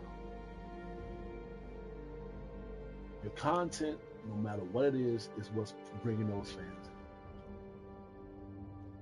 But what will happen if you start switching seeds? You start switching up what you put in that garden. You're gonna bring in bad fertilizer. So that's when the parts come in, when you start to get twigs, you start to get mushrooms, you start to get these bad little plants that's beginning to grow. So while your garden is not sprouting up, all over the place, you're gonna have to start cutting a few bad edges. Trim the garden up so it can still look good. That trim is the woke motherfuckers in my channel. I want my channel to have as many real fans that support my real shit. So if you support that gay shit, you support that woke shit, you support that LGBT, you support all that bullshit, you're not gonna like this channel. And I keep telling people all this all the time. It's not that I'm against gays. It's not that I'm against blacks. It's not that I'm against women at all. It's not about who you are. It's about how you act. And those cultures are making y'all fucked up. And that's it. That's all it is. It all started, and to be fair here, look at how we did with us when it comes to gang violence, us killing people in the middle of the street. Now, that ain't shit anymore. Now look what the LGBTQ is doing now. Shooting up schools and shit, being into child molestation. And then look at feminism. Look at what they're doing to people now, dude. Claiming as victims whenever they get called out in the gym. Y'all are fucking crazy, dude. So no, I don't support none of that shit, because all that has just made y'all more stale and unhuman. So my garden is going to be clear of that shit while it grows, and I don't mind it at all. And that's the reason why I tell people to stay away from Chris, Stuckmann, Angry Joe, and Auntie Fantano, because their garden is so huge to the point where they can't clean it. They can't twig it out. They can't pull those bad plants, because those bad plants has eaten away from their true fans. And now they are a part of their fan base. So that's why I tell people, and that's why I'm telling y'all, it's a perfect time to be a YouTuber. It is a perfect time. Get a camera, don't matter how good the camera looks, or don't even have a camera. Just record your voice and just put some gameplay footages, and people are gonna eat that shit up if you talk about real shit like this. Build up your garden of real people that support that shit. Anybody that's gonna be woke is gonna probably try to tell you that your shit is trash, but that's only 1 or 2 people. That's it. Your fans are gonna support you, and sometimes they may even defend you, and I like that shit. You know what I'm saying? Because it shows that your content has earned enough respect for people to speak for you. Have you ever seen people that makes YouTube channels, and you got people that has other channels that support those those YouTubers? I like shit like that, dude. I think that's pretty fucking cool. Yeah, I can turn her head around. You know what? She actually looks beautiful. I wish she can put her age down. Because normally when I make Kay Higgins on games like this, I like to make her look older. Because Catrice Higgins on the novel, she's 49 years old. She's old, man. But on this one, I was gonna make her older, but there's no age. There's like no age for you to put in. It's just facial expressions and facial things that you can put. But I wanted to make a young Kay Higgins. And she looks beautiful. Like if I was able to make a movie of Deadlines and make like a young cast, I would literally find somebody that looks just like this. No, I mean, I'm serious. Like, all right, look. I'm gonna show you. For those who have not known who Kay Higgins is, that means that y'all haven't read my books. But that's cool. That's cool. I came prepared. Man, I gotta talk to her. Hopefully she'll be free by this weekend. I don't know if y'all can see this, but this is the damn screen. Hold on, maybe if I damn dude. Maybe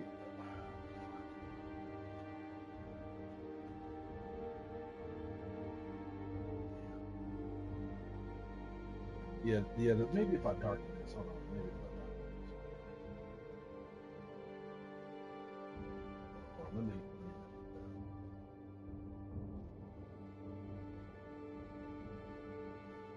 yeah, it's still not going through. It's like it doesn't want me to.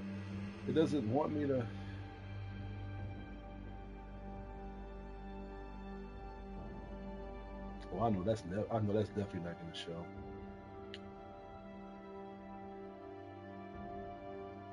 But bottom line, the character creation and the design on this game is freaking top notch, man. It's freaking beautiful.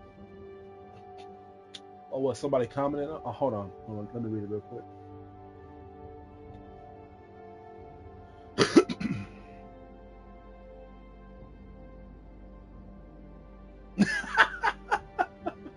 No, man, I don't think so. I feel like it takes a lot to get there first, but at the same time, if you're patient enough, No. and if you got the content, just do what you need to do, dude. Oh, oh, oh, it's you again. Oh, okay. Let me read what you have to say.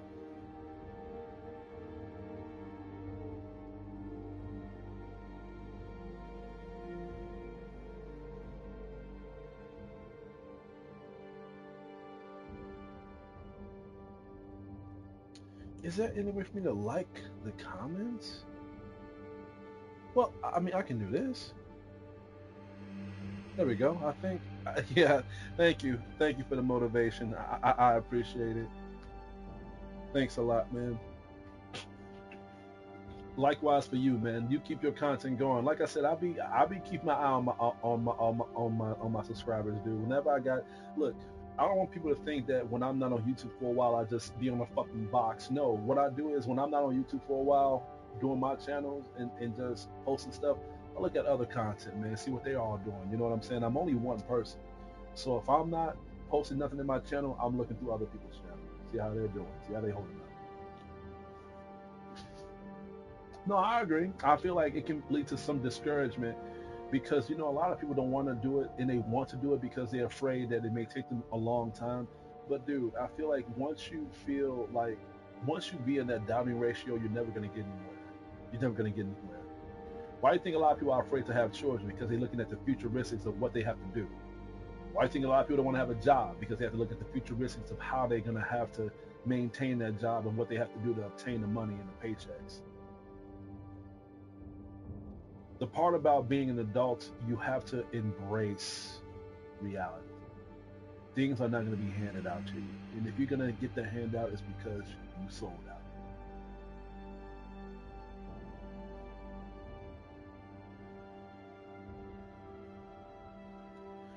No, I don't think that. No, no, no, no, no. No, it's two ways for this to happen. Number one, it's like I said, when you look at these mainstream music artists, you have to look at why they mainstream. Why is Ice Spice mainstream? Why is Sexy Red mainstream? These are not talented artists. So I feel like if people don't believe in the Illuminati and devil worship and all that stuff, then you have to ask yourself this question. You don't believe in that stuff, that's fine. I'm not going to go to no type of religion, but oh, the algorithm has a mind state.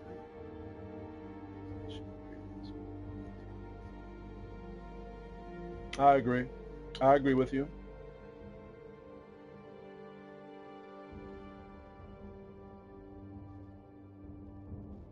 I agree with you. I agree with you. But no, Specs, they are well known because of what they have done to get to where they at. That's all it is. And it's like I said in the Super Bowl game, I wasn't able to finish this, but Ice Spice literally threw up some hand gestures and all that stuff in front of the crowd. And there was one girl that was behind her that was just shaking her head like, "Oh my God, really?" Like, but at the same time, she didn't even have to do that. We already knew that she sold out to get to where she was at. Again, no mixtape to help her be well known. No type of social media platform for her to be noticed. None of that stuff. She didn't even have an OnlyFans account. She just came out of nowhere, dude. Yeah, that's all it was.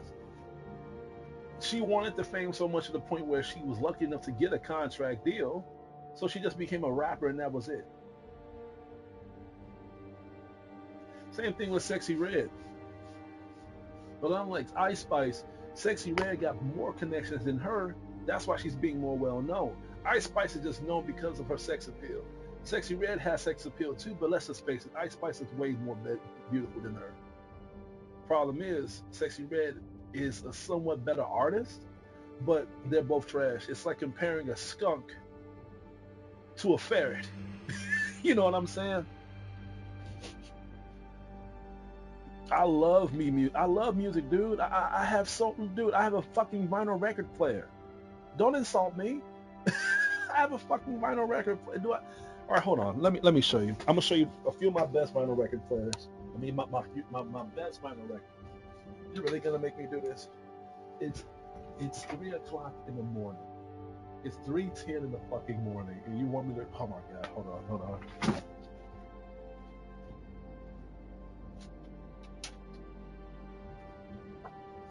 Just wait. I have them all three right in front of my shelf.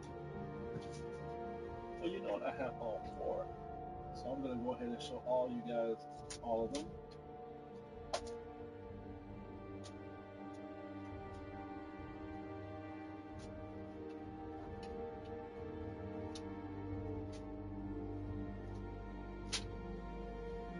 Wow, I'm surprised I got all this stuff.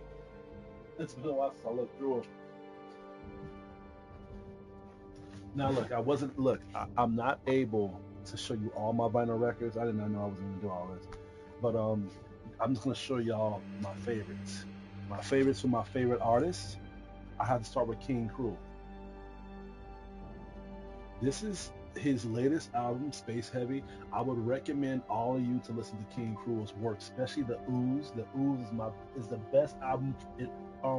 The best album of all fucking time. I love that album so much to the point where that is my other favorite album that I got. The other favorite vinyl that I got, and then I like how it shows all the band artists.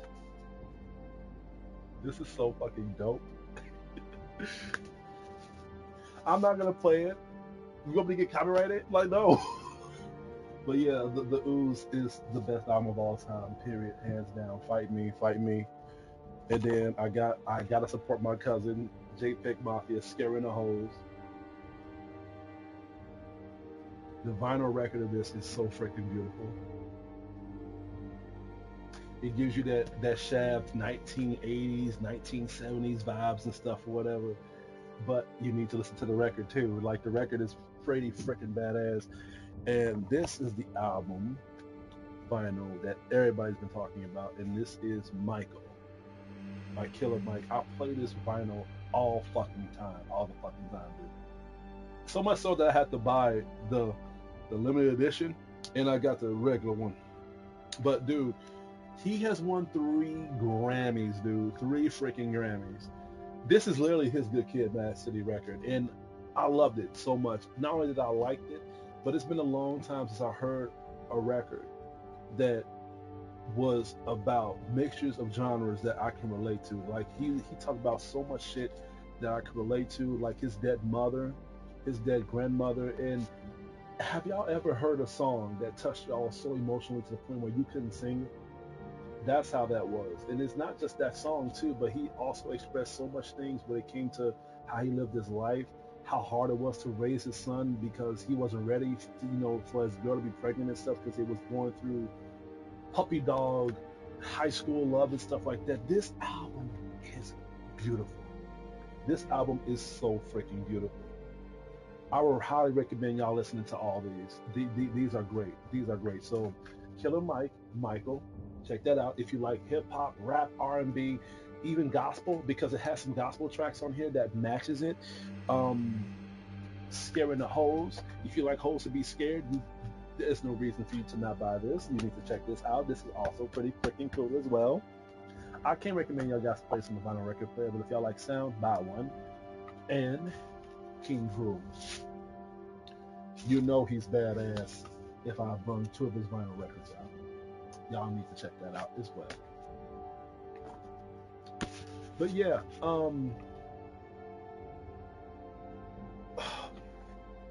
I don't know. It's already 3 in the morning, so I might wrap this stream up pretty soon. We'll see.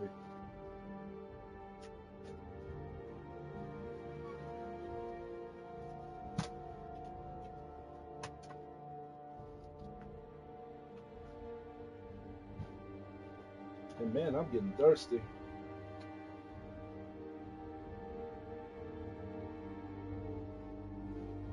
You know, I'm gonna play it safe. I'm just gonna give me a bottle of water. It's so fucked up. All I got in there is some alcohol.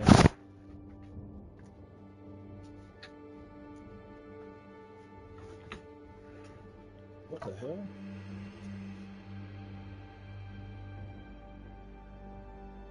I think, hold on.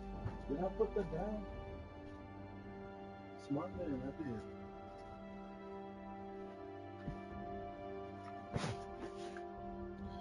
Yeah.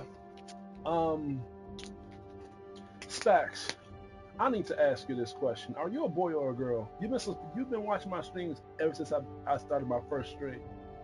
But you never told me your gender. Not that it matters, but are you a boy or a girl?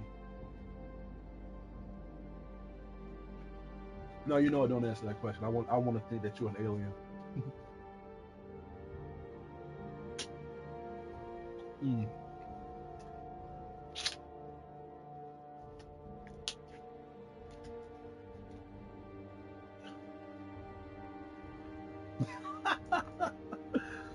Well, no, that's because everybody's beginning to tuck in. I don't know. I don't know what to do. Like, I've slept most of the day. I got some things done. I might take another day off work tomorrow because there's some things that I want to get done in the room and stuff like that. But it depends on how I feel. It's just, work. Oh my God, work just became a fucking hornet's nest of stress, dude. And I just haven't been feeling like coming in. One of my buddies, I guess he likes to troll me and shit about me not coming to work or whatever, and I've kind of gotten tired of it. And it's kind of been stressing me out to the point where it's like, you know what, I'm not even gonna tell you why I'm not coming to work anymore. I'm not even gonna tell you why. And he be taking me to work, he be picking me up and shit. So when I be telling him not to pick me up because I'm not coming in, I guess like I call off so much to the point where he just like rubs it in my face. So he be telling me like, "What's your excuse this time? What's your excuse this time?" So I just stopped telling him. I'm like, you know what? I'm just not coming in. You know what I'm saying? What's your excuse this time? Sometimes I won't even respond to it, and sometimes I'll just tell him I'm just not feeling it, which is the truth, you know.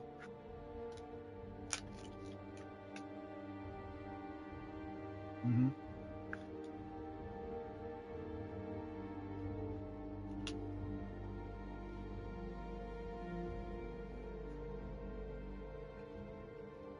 And that's the worst thing, is that my girlfriend wants to work there.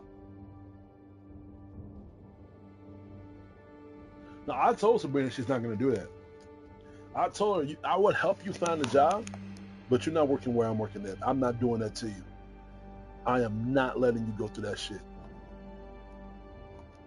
No, I think I've made yeah, I made her an archer. Look at the stance to that shit. She looks beautiful, dude.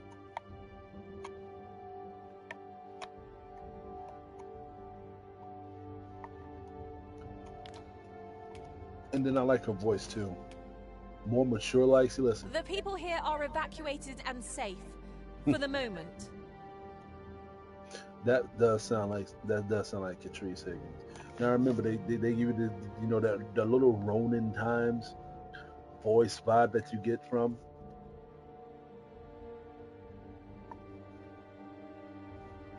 What field am I in? What do you mean, bro? You mean at my job? The people here are evacuated and safe for the moment. That's way too kidding. The people here are evacuated and safe for the moment. I think I'm gonna stick to that number 3. The people here are evacuated and safe for the moment. The people here are evacuated. There are more who can yet be saved. I'll stick to voice 3. That sounds perfect for her. Well, nothing really major, because I work at 3 jobs, but the one that I'm talking about, I'm just a package handler. I work at an airport, but at the same time they give you more field jobs there, like more opportunities. And I've done everything. Like I was a driver. I did like forklift. I worked by the planes, and I was scared to do that. I didn't even last a month because I was afraid of heights. And I became a package handler now. So I've been there for 17 years. But it's not this like the people don't make it stressful for me. It used to be, but when you mellow in an environment for so long, you have bigger fish to fry. And the fish aren't the people who you work with anymore. When you be there as long as I have, now your fish are the niggas who's paying you, the niggas who's giving you the paychecks, the niggas who's operating the jobs. No coworker has that power to make me hate the job. I'll just cut them off. It's the managers that is under my radar and knows I'm the ones who's making shit stressful for me. Oh no, it's not that they're telling me to do shit. It's the fact that they are adding in rules to make us more. Oh man, how do I explain this? Fuck. They are focusing on shit that is making our job worse and okaying the things that has nothing to do with it. Like for example, our motivation at the job. We used to have a lot of motivation at the job where we could literally have an enjoyment of our own source of freedom, but it's all gone. When you work at a warehouse, you have to have some type of endearment of you killing time instead of just talking. We can barely even talk to each other at the store. But now they have stripped away any sorts of entertainment like music, and then they try to make us not eat in the sort either. You know what I'm saying? So it's like, we can't even enjoy ourselves down there. It's just, and they're wondering why we can't keep nobody. And I used to be on a lot of youngsters' asses about them quitting, because it's like, why is y'all quitting and how hard it is for y'all to get a job at this place? But I get it now. I get it. In fact, I wish I was them, but I've been there for so long to the point where I am milking every fucking dollar now. But I literally tell all these new hires, you don't want to stay here, dude. You don't want to fucking stay here. You can't do shit when you're in that fucking place. No music. You can't have no cell phones either. Like no sorts of electronics. And I learned this from my mother. If the managers is making a rule that they are not following, you know it's bullshit. They can have phones. They can have music, but we can't. What's the problem with that? You know what I'm saying? So, no, fuck all that, dude. That's the reason why I've been calling off work, because it's like, to go there and to deal with a 12-hour shift, and it's just very stressful, man. When you don't have no source of entertainment in your mind to keep shit going or whatever, it's like going to a gym without no music. Can you imagine working out without no headphones, without no music at all? How is that possible? That's how it is at our job.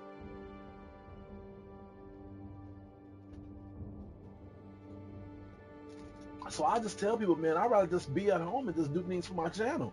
I'd rather stay here and post videos on my channel for free than go to a paying job and be more stressed out.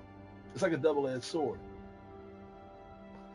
But I'll take it because this is my choice and this is what I want, I just hate that shit. By you making rules to obligate us to be more safe, to be more prepared, to be more visualizingly correct of just how things are in a work environment, because you can get hurt. Or just being strict when it comes to uniform policy, or just us wearing like gear to not make us be injured. You want to take away our source of us enjoying the job. That doesn't make no sense to me. And then you're gonna sit there and tell me that you care about us. How the fuck you care about us if you don't value our mental state of us doing the job correctly? That's the reason why they can't keep nobody. That's the reason why we can't keep anybody. There was this one girl that worked with us, young girl. I think she was like 18 years old. I don't know what they're feeding these kids, man. I remember when I was 18, there was girls that was 18 that looked like 18-year-olds. You got girls now that are 18 through 15 years old that look like freaking adults. It is not even about what they're wearing. It's about how it's just a figure, man. Like goddamn, dude. Like, that's why I don't even approach women no more. You know what I'm saying? I just look at them, glance at them, and I just keep going. Because, like, man, these girls may be underage. You would never fucking know. The girl I'm dating now, she's 26. And I'm 33 years old. It's a decent age gap. But at the same time, dude, it's like, man, you got to be fucking careful. No, but this girl that I worked with, she seemed so stressed out. Now remember, she's 18 years old, so you know she's a social media junkie. So she was just so stressed out picking up boxes, putting in the container. She was like,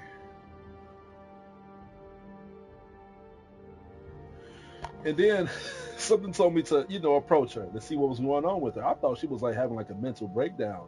You know what I'm saying? Hold on. Oh, let me see what you said. I gotta read the comment.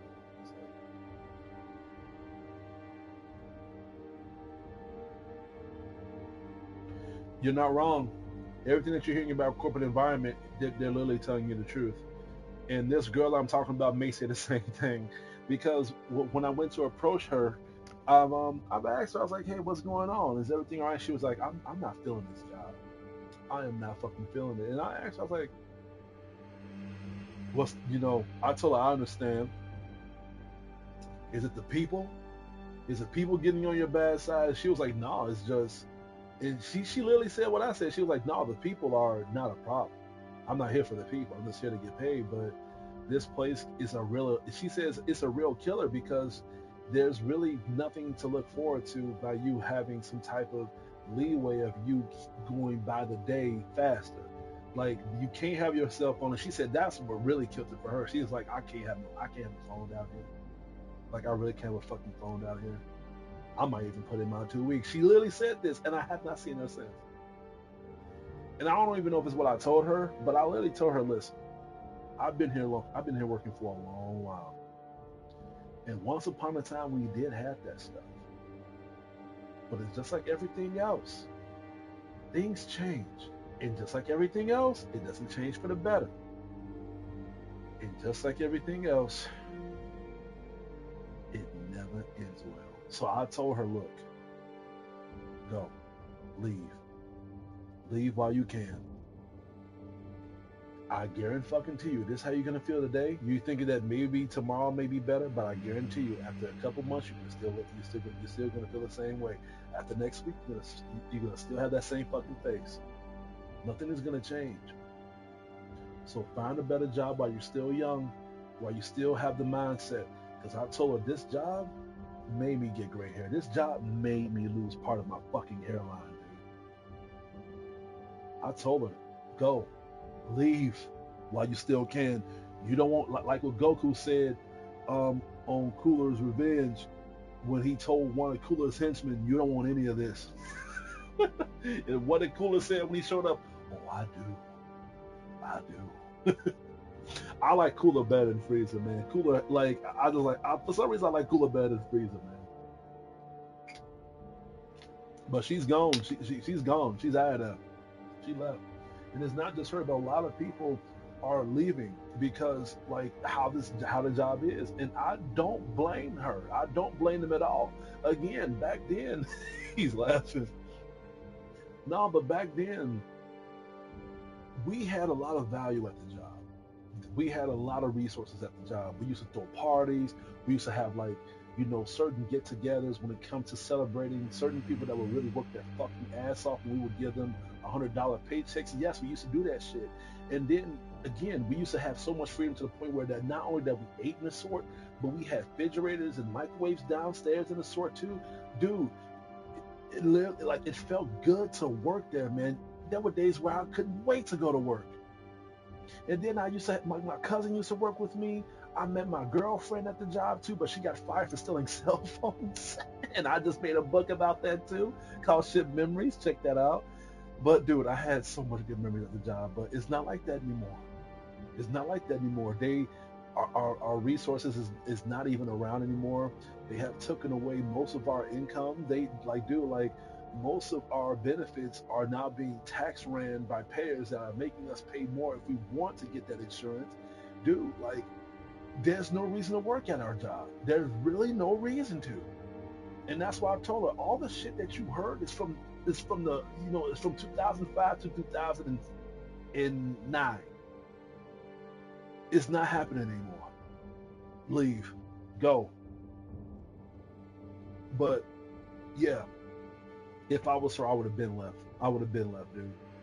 But again, that's the reason why I literally call off work. And I'm pretty sure I'm not coming to work tonight. Tomorrow. I'm pretty sure I'm not. Because again, you have to prepare your mental to go through that shit, even if you're getting paid for it. It's like being a prostitute. Yeah, that guy is gonna give you maybe $12 to $3,000 per a sex run. But by the end of the day, you're gonna feel bad about yourself. You're gonna be like, man, like I did this for this much, for this money, but fuck, like you're mentally, you're gonna feel like a fucking like vegetable. You're gonna be like, man, like I could have done something better with this shit. You know what I'm saying? That's why majority of these girls on OnlyFans don't believe in love. They don't believe in true romance because they go by the value of $1 and how much they can get it quickly. That's the reason why a lot of people at my job works there, because they don't believe in the values of true potential. They don't believe in what they could do to make themselves better. I'm gonna say this: I would rather die a person that has $5 in my pocket to do what I love than a person that has $1 million living stressful. I'm gonna say that again. I'd rather die as a man who barely has any money doing what they fucking love than a man that has all the money in the world living through stress. Because you have to ask yourself this question: what do you desire? What do you want? What is your purpose in life? Especially if you have children. If I have kids, I wouldn't want them to work where I work at. I would not want them to live that life. If anything, I want them to be like this. I want them to be realizational methods of them exposing things that is fucking up our nation. Because I don't want my kids to be fucked up. Jobs like that are corporate shields to make you even more broken, make you more miserable, and again, make you more fearful to the society, making you feel like the managers are the ones who can control you. And that's the reason why I'm saying that I might get killed, I might get assassinated, because no manager above me I'm afraid of, because it just shows me that they got more to lose than I do, and they know it.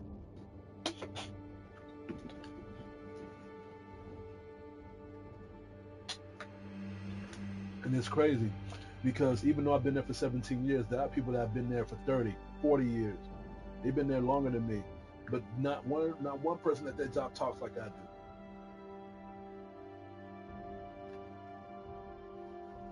But that shit comes with a lot of stress. You see what I'm saying?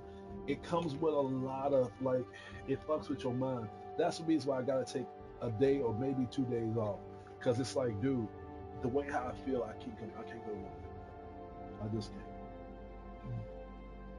The same reason why I took a whole year off from novel publishing. I was doing good with my books last year. I was blowing up. But again, when I was shaking hands with certain people and I was beginning to see how the world really was, the money was going good, the success was going good, but all that, man, I just couldn't handle that stress, dude. And I was like, you know what, after this year, dude, I'm taking a break. I'm taking a fucking break, dude. I can't keep doing this shit. I can't keep doing this shit to myself. And then at the same time, I just got into a relationship recently, and I'm trying to work things out between me and Sabrina. And things are stressing her out too at her job, and she works at fucking Walmart. But at the same time, she wants to go to college for her poetry. So I'm trying to help her out do that shit.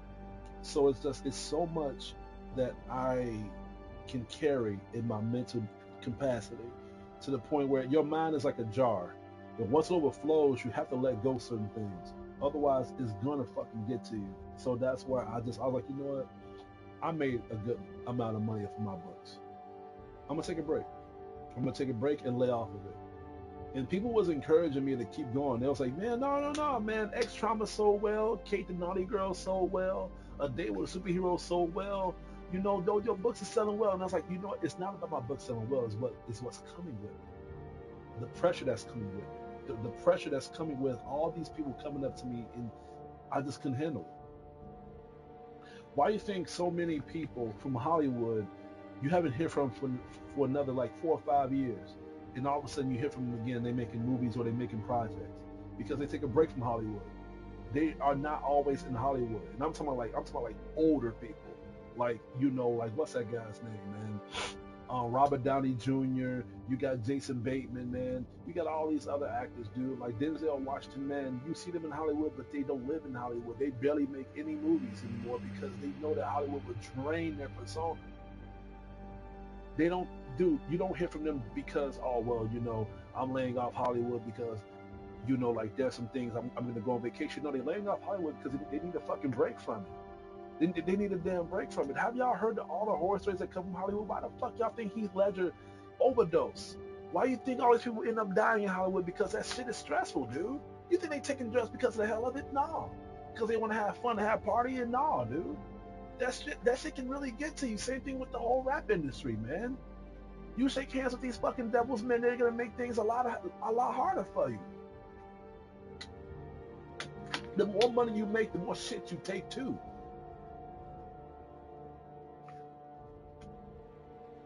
Majority of times, people do take drugs because they stressed out, not because they want to have fun, man. I'm having fun right now talking to y'all niggas.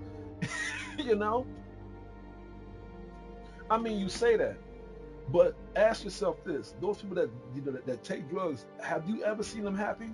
Have you ever seen them proud? Have you ever seen them ecstatic? No, you have not. They always look down. They always have like that there's a lot of shit on their fucking minds, dude. So don't let that shit fool you, man. They're doing that shit because they're trying to hide the realization of what comes with Hollywood when you be too deep into the rabbit hole, dude.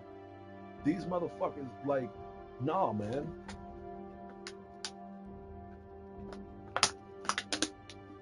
Well, explain Robin Williams then.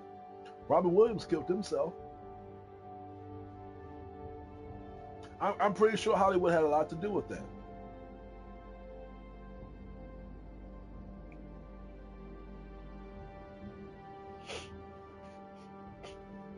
All I'm saying is, dude, is that the fact that, we hear things like this, but the only time we know the reason why is because they have a good cover up to tell us the alleged reason, or because it's been too much information to the point where they have to expose it. But if they can lie about it, they will, so they can damage control. All I'm saying is, if you look at the news, and you look at CNN and ESPN, you're not getting good information. You got to do your research, dude. You have got to fucking do your research.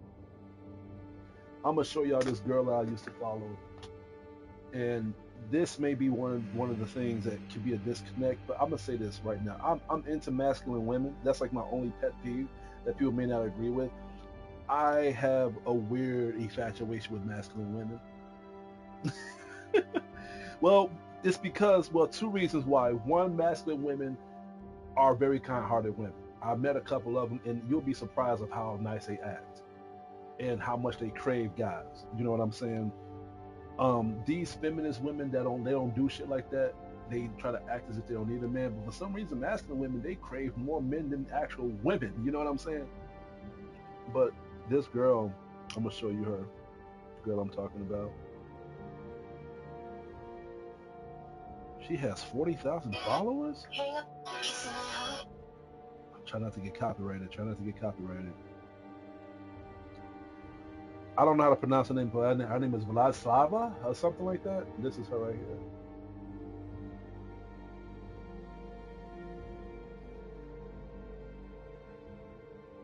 Ain't she cute? She looks gorgeous, dude. She looks gorgeous. And then to top this off, man, she's also a cosplayer, dude. She cosplayed as one of the characters from Demon Slayer.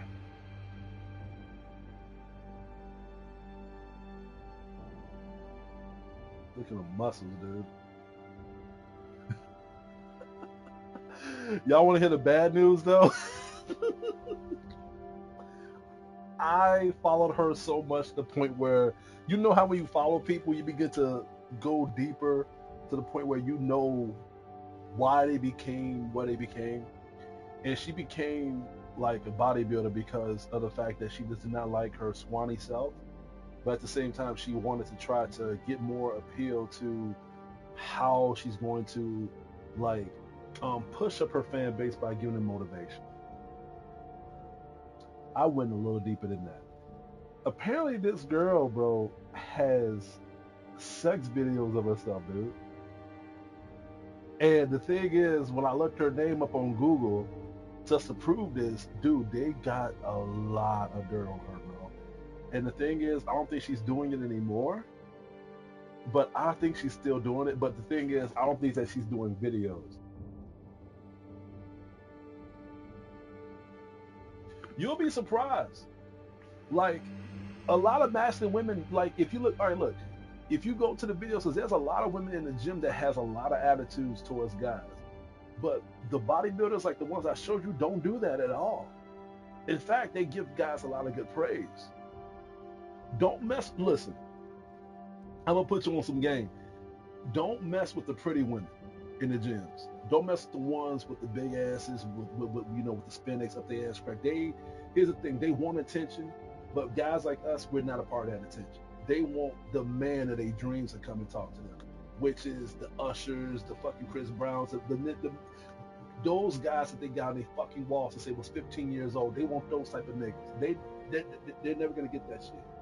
But these girls, the ones I just showed, the masculine women, whatever, they've been through the realization, and they know that it took some guys for them to get to where they at. Those guys are nice, man.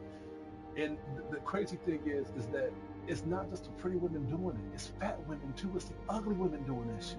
And that's what I got a problem with. It's like, y'all ugly bitches is doing that shit too. Y'all can't even afford to keep a good man. And y'all trying to bash on guys too? Are you fucking kidding me? You know, but it's going back to feminism. Feminism is doing all this. Feminism is in charge of all this shit. That's all it is. It's a fucking cult. That's it. That's all it is. Now, back to this chick.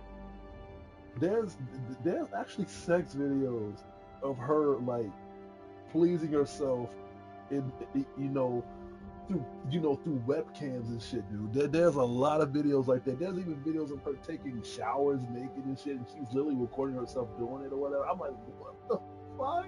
And then the thing is, my friend sent me the videos because he was the one who told me about it. And he thought that I felt bad about it. He was like, dude, I know this is your girl. I know you like her or whatever. I'm sorry, man, but dude, there's videos about her being naked. And I'm like, dude, I'm not hurt about it at all. That didn't hurt me at all, dude. You know what I'm saying? Yeah, it's just crazy. I was like, wow, so this is how she ended up being noticed. You see the pattern I'm going with this. You a smart man, Spax. Yeah, that's why I'm saying this. There might be a sex tape of Ice Spice out there. There was already a sex tape of Sexy Red. When she was so doped up and some guy was literally just drilling her like he was doing construction, he was literally like drilling her inside, dude. Like literally rearranging her organs. She was just literally just sitting there just like... And then less than 4 months, she makes an album and then it blows up. Ice Spice sex tape is out there. I'm pretty fucking sure it's out there. Maybe she didn't make one yet, or maybe she did and it didn't get leaked yet. But I'm telling you, all these celebrities that she's shaking hands with and shit like that, she has done some pretty nasty things to get to where she's at, dude. Again, no mixtape at all. No small project that they have done to help them boost up their popularity. They just came out of dirt. They just came out of nowhere, dude. Listen, anybody could be a fucking star if that was the case. What the hell am I doing? Why am I only getting like 2 views? What am I doing? You know what I'm saying? I'll tell you what I'm doing. I'm not being desperate. You know? No, it don't work that way. It don't work that way, Spax. If it was that simple, then I wouldn't mind making a sex tape. I mean, literally, I'm serious. If it was that simple, all I could do is just, I can literally bring Sabrina in my bed. My bed is right here. I can literally just bring her in the bed and just see me just bang her to an oblivion. It don't work that way. They want me to be humiliated. So they want me to be the one that gets fucked. Like how they did to Tekashi 6ix9ine. And people didn't think that was him because he didn't have all those tattoos, but that was Tekashi. There was a video of him getting banged like that. Again, I'm not that desperate. That's never gonna fucking happen.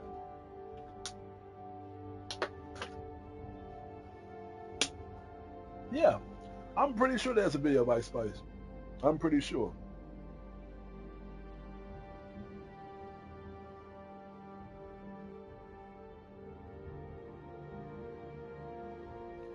does this game come out? Rise of the Ronin. No, I was serious about what I said. I'm really gonna play Elden Ring again.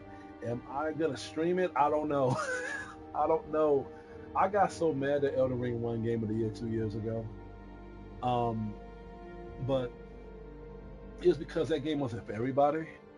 But I don't know. I might. I have to play it again. Am I gonna start a new game? Hell no. I've gotten far in the game. I've gotten fucking far in the game, dude. I don't know. I don't even know where the fuck I'm at. I know I'm at some tree. I'm getting close to some damn tree, but I don't even know where the hell I'm going. I'm like, what the fuck?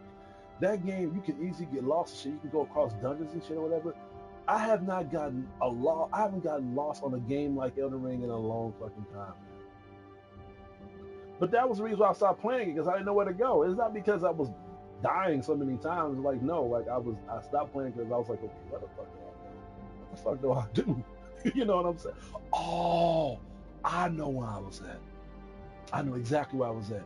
I was at this place where I had to do this trial, and this big pothead dude was just sitting like this, and had to fight like these players and shit. I had to like fight like 4 or 5 of them, man, but it was hard. They was fucking hard, dude. Yeah, they was tough. And I kept dying. Yeah, so I take that back. I did stop because I kept dying. Yeah, it's because I kept fucking dying, dude.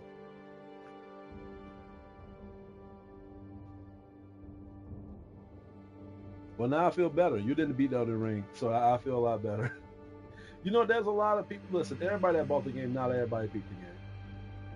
Souls fans probably beat it, but newcomers like, well, I can't say I'm a Souls fan. I am a hardcore Bloodborne fan. I love me some Bloodborne. I got platinum on it and everything. But after Bloodborne and after 9.0 and 9.02, for some reason I was drawn into both of those games. It was weird. I thought I had that same energy with Elden Ring, but I did not. Elden Ring was like, oh, I don't know.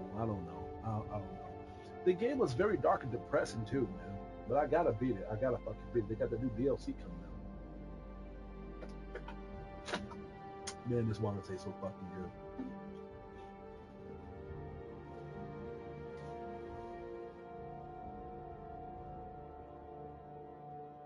Yeah, I'm gonna show y'all this, and then I'm gonna log off because it's about to be 4 o'clock in the morning. So her name is Catrice H. The H is for Higgins, and I like how they got the moniker as K. Thank God. So, no, let's return to the title.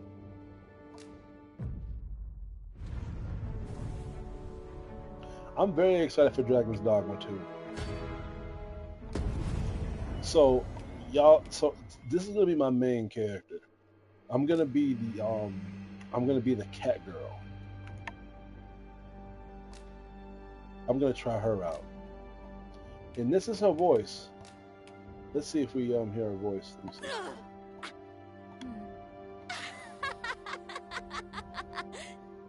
I want her to sound toxic.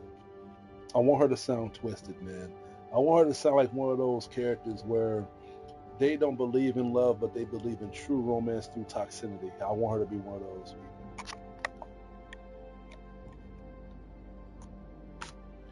And you know what Capcom is playing is smart. They're not like CD Projekt Red or the people who made Baldur's Gate, where you can actually edit their genital area, but you can definitely edit their physiques. Jesus.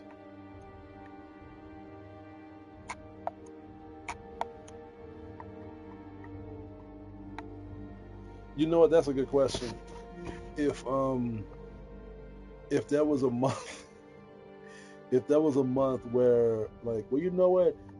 I've been through that with one of my exes. She wanted to not shave for a whole year, dude. And the thing was, her hair don't really grow that thick.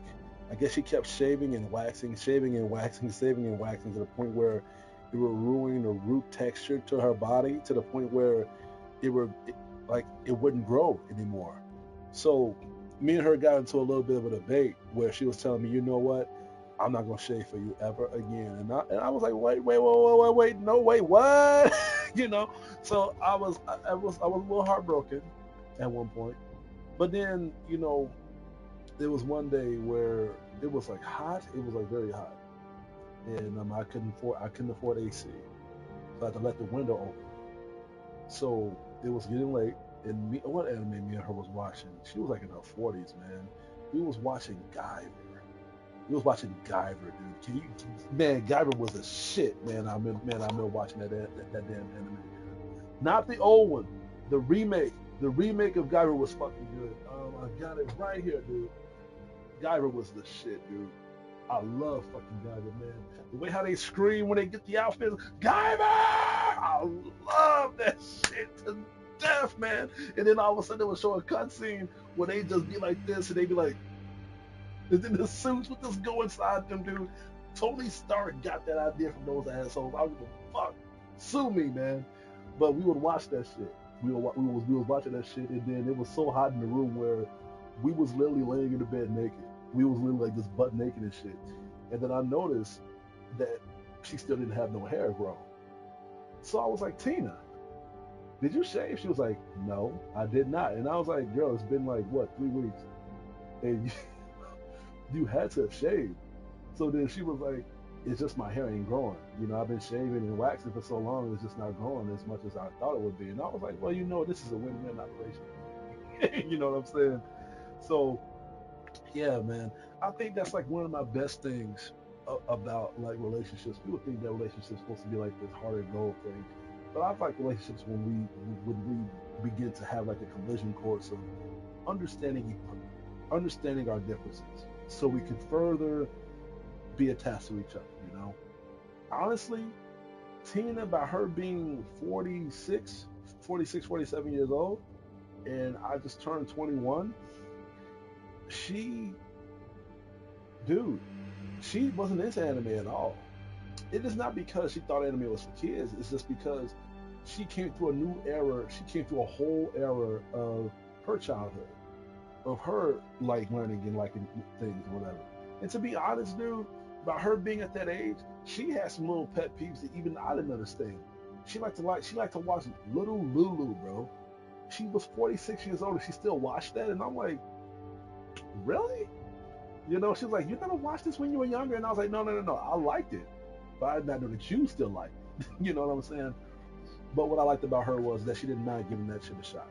She would watch those things with me, you know, those animes with me. We'll watch it together and we'll just grow attached to them and we'll further understand, you know, each other's likeness of our own like propaganda. And I feel like that's what real love is. I feel like if you want to be with somebody because they have the same interests, how are you going to impress them? What are you going to do to make them like you more? They already like what you like. They already do what you do. They already into what you into. So what are you going to do to further make them like you? It's going to be tough. I've dated women that liked it, everything that I liked it, and it still didn't fucking work out because our connection was part of my Jada Pinkett Smith image. But I feel like to be with a person that loves you for who you are, but not into that shit, that's when you got them. I just love putting people into new shit. I love doing that shit. Like my girl Sabrina that I'm dating now, she wasn't really into anime at all, but then when I showed her Attack on Titan, she loves anime so much. She was like, wow, is there more animes like this? And I was like, well, yeah, there's one that's a little bit like Attack on Titan, but not with the monsters, but when it comes to the blood and gore, it's called Berserk. I showed her Berserk and she liked the Berserk. And then she was like, is there something more twisted than this? And I was like, yeah, it's called Perfect Blue. I showed her Perfect Blue and she liked it that. And then she was like, you guys show me more shit like this. So I gave her a whole big stack of my anime. And she was like, I love anime now. I love doing that. I feel like you won't get that same energy if a person is already into that shit. Because it's boring. It's like, you know, I got this anime, or I've already seen it. I've got Ninja Scroll, I've already seen it. I'm kind of done with that. I got Akira, oh, come on, man. You got anything else other than that? How about some new shit? I like to bring people into the table of what they're missing, man. I feel like if you've already been there and done that, then our conversation is going to deteriorate really quickly.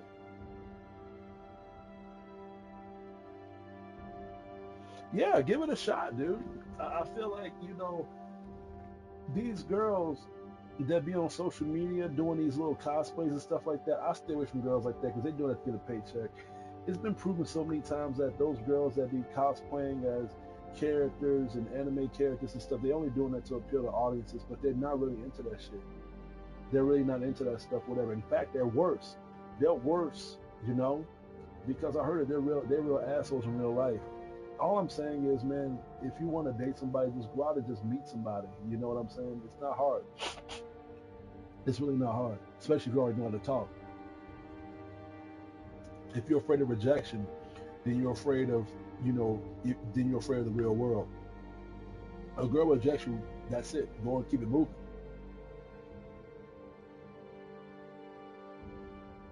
Mm-hmm.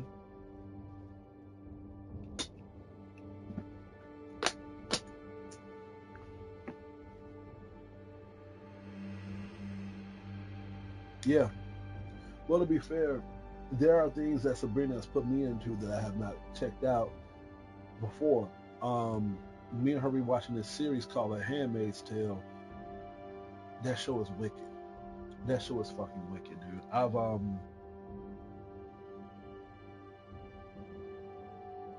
Yeah, I agree. I agree with Megan Thee Stallion.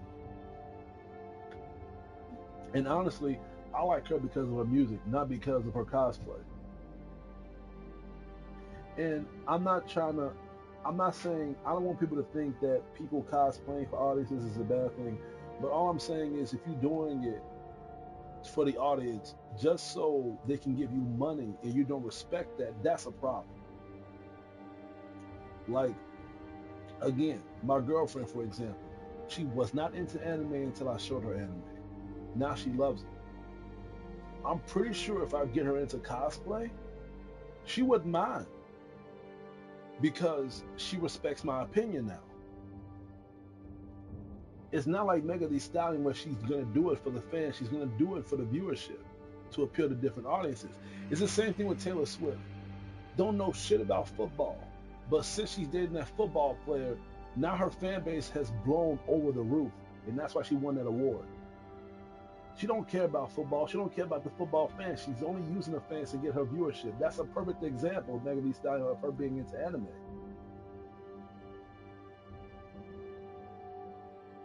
You disagree with me? Why you disagree with me? I want to hear your reason.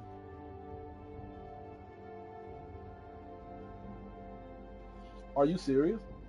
So you disagree with me because Megan Thee Stallion has pointed out her favorite animes. So did Megan Fox. And I still don't believe them both because their animes that they have pointed out was animes that was mainstream. Megan Thee Stallion pointed out the animes that she liked that we all known about. She said Dragon Ball Z, Naruto, Demon Slayer. Who don't know about these animes? Anybody that's not into animes know about those animes. You want to prove that you're into anime, bring up an anime that we all don't know about, or maybe animes that has been hidden gems. That's what's going to pull my attention.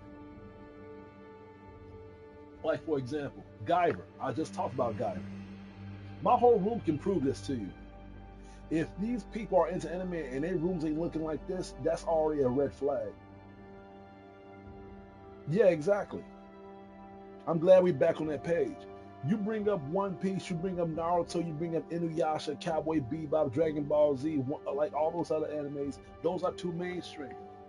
That's like you telling me you into basketball, you're a hardcore basketball fan, and your favorite basketball player is Michael Jordan, LeBron James, Derrick Rose. Who don't know these people? Who don't know these people? Michael Jordan is literally Dragon Ball Z. LeBron James is literally Naruto. Derrick Rose is literally One Piece. These are mainstream admonitions that you can easily bring up. And people be like, oh, wow, you know your shit. You know what I'm saying? Now, if Megan Thee Stallion and Megan Fox are real fans, then name the characters. I would give them 20 seconds to name at least 10 characters from those series.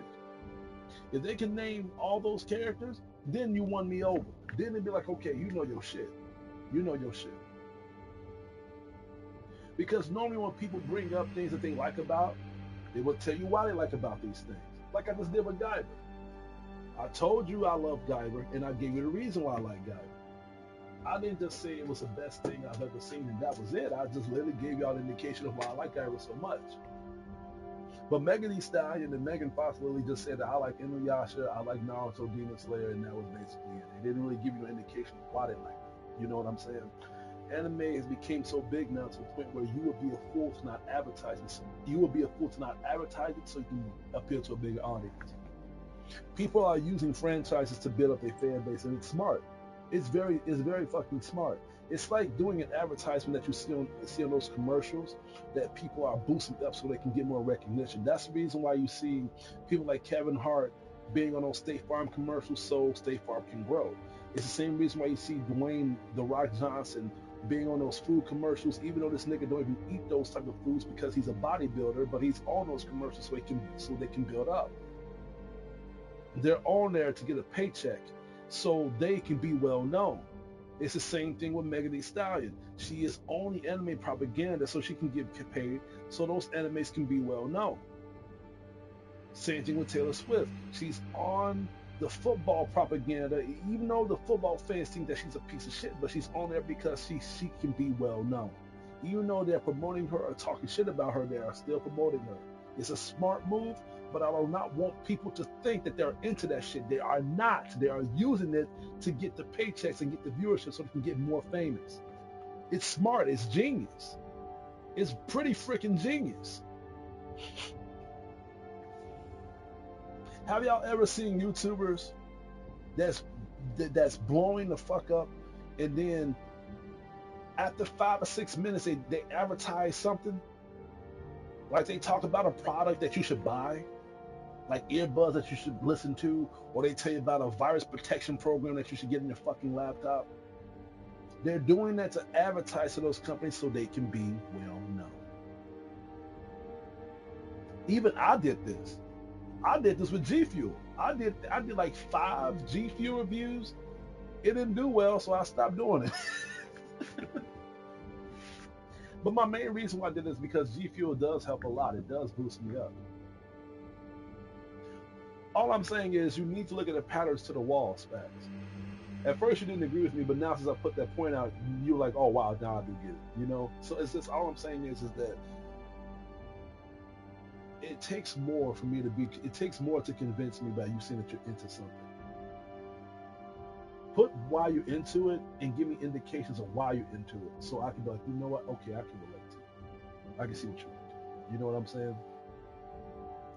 You with your girlfriend, you tell her that you love her, she says she loves you too. Is that enough for you to be convinced? Or do you want her to prove that to you? Because majority of times, the girls I know will want you to prove that shit. Exactly.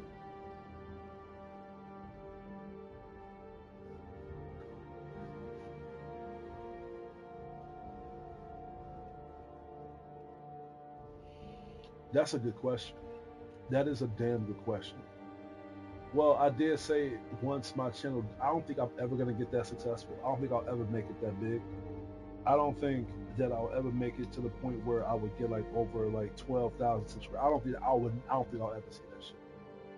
I think once, like, let's say if that does happen, right?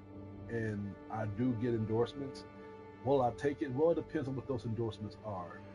First of all, if they send me something free, then I'll advertise for it. I'll be like, you know what, I try. Well, it got to be good too. If it's a good product, like if it's some damn good earbuds, I'm like, man, y'all gotta try this shit out. You know, I've been using this, whatever, and I'm a very good influencer when it comes to. I mean, I'm a fucking critic. I review things and I tell you what you should check out, what you should not check out. That's already good enough. But I wouldn't mind doing it.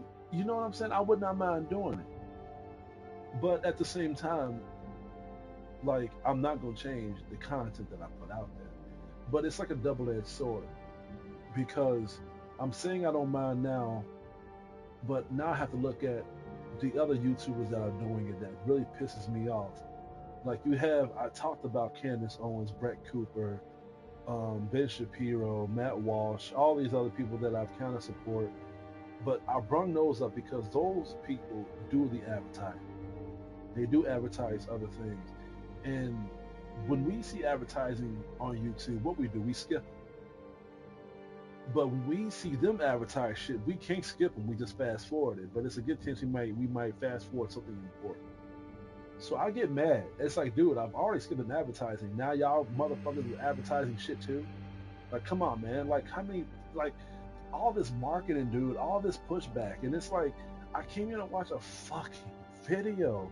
Like, enough with the advertising already. You know, it's already bad enough where we get a fucking pop-up of a Burger King in a Pizza Hut commercial right when the good part is about to come.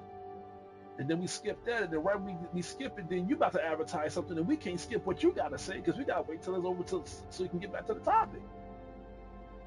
So I don't know, man. I don't know. I like to look at what fans are irritated of because I'm a fan of certain channels too, and I get irritated with that shit. So, oh man, that's a good question, man. Well, I will let them do an advertising. Well, here's the thing, right? I will probably only advertise if the advertising is relating to my channel.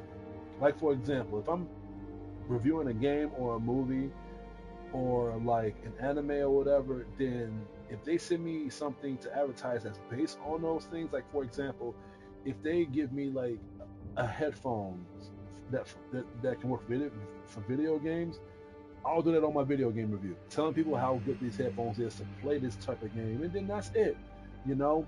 But I'm not gonna do it all the fucking time because every video of those YouTubers that I've mentioned, it's like almost all the videos have advertising on there, and they talk. And the thing is, they don't talk about new shit all the time. They talk about the same fucking thing, and it's like, dude, didn't you just talk about this on your last video? I'm not gonna subscribe by ExpressVPN. I am not gonna do all that. You know what I'm saying? It's very nerve-wracking. And then you want people to subscribe to that shit, you know? And then what will happen if you do get ExpressVPN and those other advertising that they keep pushing out to you? It's not like it's gonna go away. They're gonna keep talking about it, and it's like, dude, no. Mm-mm. So I'm only gonna I might just talk about one topic once. It's good that you brought this up because I don't want it to hit me in the face in the future and I'm not prepared for it. Now you got me thinking about that shit. Like, how am I gonna deal with this? How am I gonna? That's actually a good thing to talk about, like, because all this shit is gonna happen, or it might happen. You know what I'm saying? And I don't want it to blow me up to the point where it's like, man, like, you know, this is happening. How are my fans gonna take this? That's the first thing I think about. Because y'all are like true to my channel, and y'all true to my channel because I'm true to y'all. So I don't want to throw nothing out of the bus to make y'all feel like, oh wow, he's getting too mainstream now. So I see all this happening, and by y'all being real critics because I made y'all this way, or y'all came across me because y'all are also like that, I respect it if y'all keep me on my toes by letting me know what I need to change up. I'm always open for opinions. You know what I'm saying? And that shit that you just explained to me is something that I need to be on the verge of looking at, because it's like people are not going to want to listen to that shit. People are not going to listen to that shit at all, you know? I'm sorry, I'm just looking at my Namco collection. I think about playing this tonight. I don't know. Damn.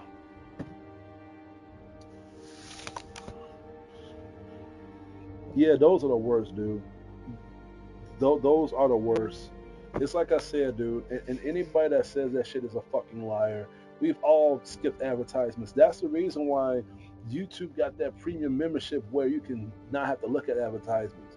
That's the only reason why people buy that shit. Not because of the other benefits and shit that comes with it. Is because you don't have to look at advertisements until that subscription is gone. That's the only reason. But what is the point of you getting that if you're going to have YouTubers advertising on their videos? Even Angry Joe is doing that too. Even Angry Joe has been doing that with virus protection programs and shit like that or whatever. He does that with G Fuel too, and that's actually what kind of made me want to do it as well. And then you had Anthony Fantano that was doing that with the Ridge wallets. I think that was the only thing that made me want to buy it. When he advertised those wallets, I was like, man, they got metal wallets. I want to try that out. You know, my wallet was beginning to wear and tear, but I bought that one. But after that, man, like I kept hearing him saying it over and over. And I'm like, dude, you did that for the last 38 fucking videos. Talk about something else, would you? But you know, yeah, yeah. Mm-hmm.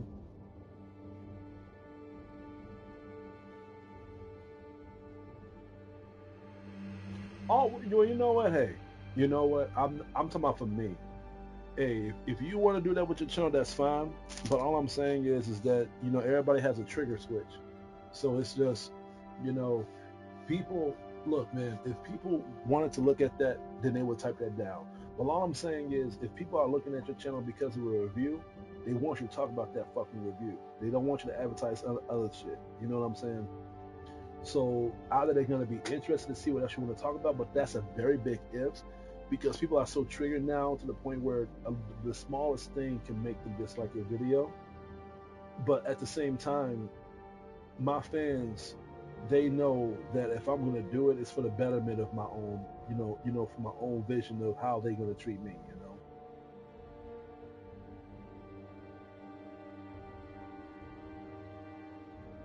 I appreciate you watching. I'm about to log off myself.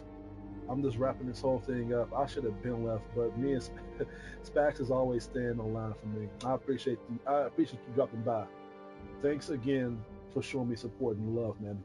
I mean, I really do appreciate it, man. Thanks a lot, man. I really enjoyed our commentary. You have a good night, man. You take care of yourself.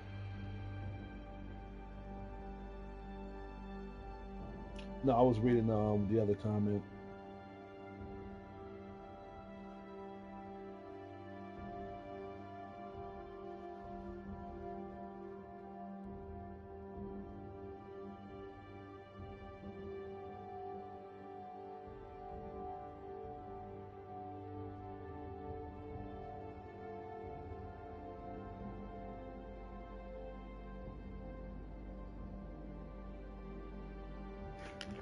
No, I believe in like, see the thing is, dude, it's just like with anything, and I'm gonna end it like this, and I'm gonna log off. To do things for everybody will get you noticed quickly, but you are appealing to fake people, crooked people, corrupted people, toxic people. So of course you're building up that fan base quickly, but you're appealing to everybody in that circle. So you're going to have a lot more problems.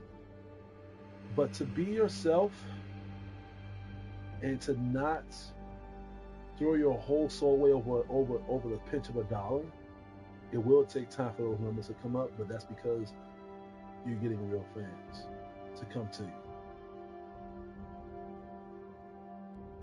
And Hollywood knows this. Hollywood is aware of this. That's why if you look at most of these documentary films like 8 Mile with Eminem, Purple Rain with Prince, Roger Nelson, all Get Rich or Die Trying, all those movies have one thing in common. The main character had a vision, and because they had that vision, their own friends or their own connections try to get them killed or try to fuck them over or try to fuck their ass up.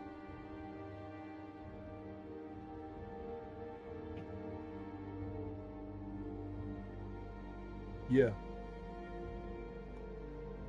I believe that when things like this happen, people need to take it, we're not going to have other films like this. The last film we had like a documentary like that was the Elvis film. But at the same time, that film was good, but at the same time, it was like an unrelatable film because it just showed the propaganda of Elvis's life without the struggle of how he got there. So that was the reason why, it didn't really win a lot of awards and shit like that. because we kind of been there and done that with characters like that.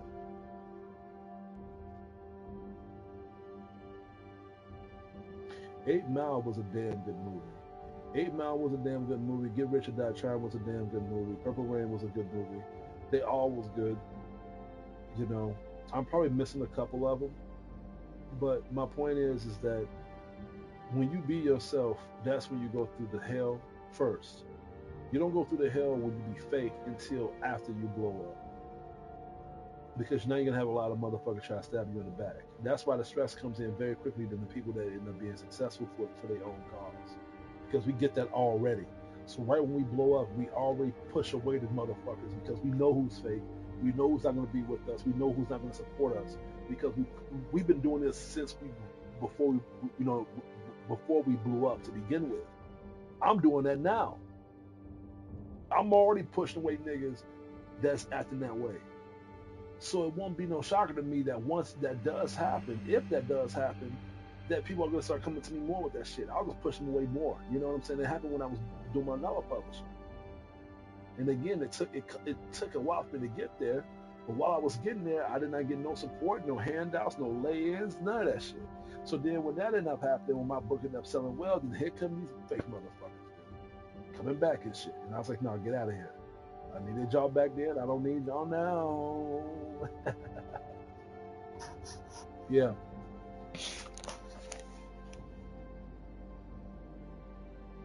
I'm gonna be on tomorrow. I've oh yeah, nature's calling. Yeah, I'm gonna definitely be on tomorrow.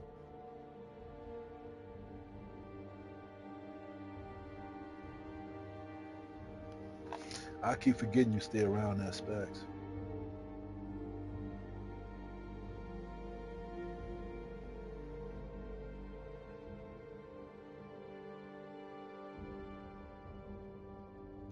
No, I thought I saw something. No, yeah. Yeah, that's true. I was trying to hide it, but it's true. It's true. I am. Yeah. I am. I didn't want to bring it up, but now since we're on this topic, yes, I am playing that game again. I am on level 20 on Helldivers 2. I have been playing it with my new clique, and it is fun. I thought I was going to have fun playing it last time, but like I said, I was going through a bad collision course. But I am having a good time playing it now.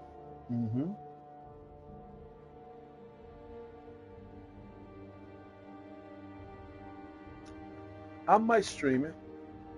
The reason I haven't streamed Helldivers 2 is because even though I'm having a good time playing the game now, I'm trying to level off the game's mechanics, but it's tough because they keep updating the game every 6 hours. They keep nerfing shit, keep buffing the enemies, keep nerfing the weapons, keep buffing the enemies' mechanics, keep nerfing our movesets, keep buffing the enemies' attack patterns.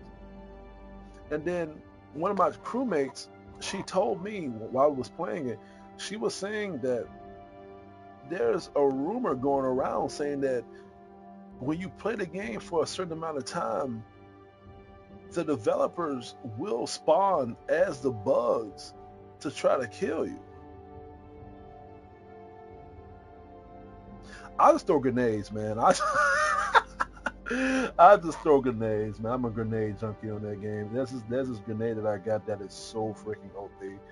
But I don't know if they nerfed that too. And it's like, dude, I hate updates, dude. I used to love updating games on the PS3 era because it made you wonder if the game was going to be better or if the system's going to be better. But now these updates makes me feel like they're going to just put in shit that's going to make the games worse, man. You know?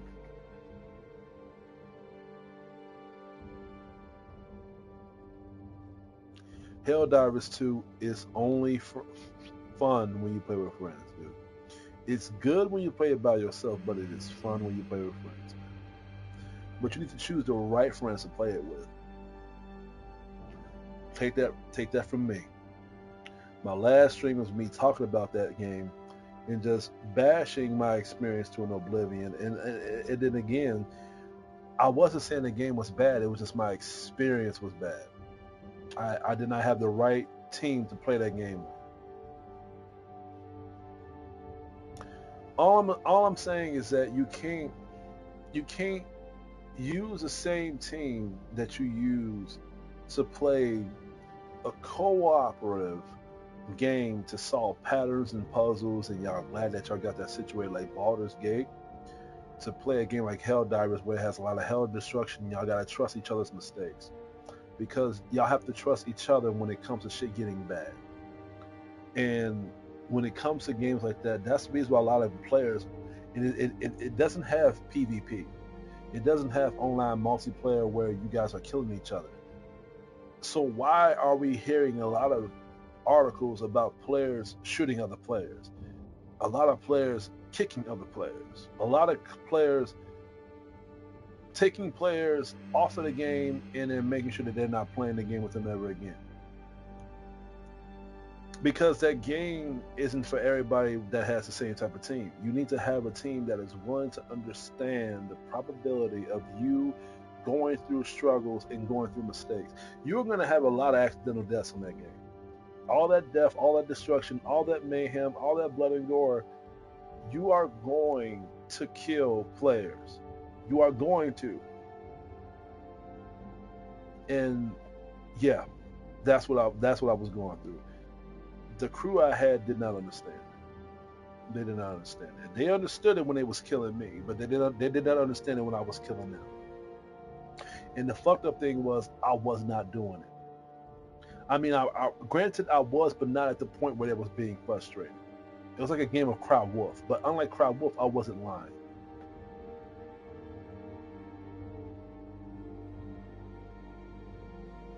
It feels good to sit back in the chair and talk about that and be calm about it. Because last time I talked about it, man, I was angry.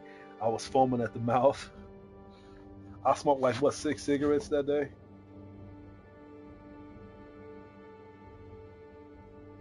Helldivers is a damn good game, dude. I would recommend you playing it. But when you play it, we should definitely play together.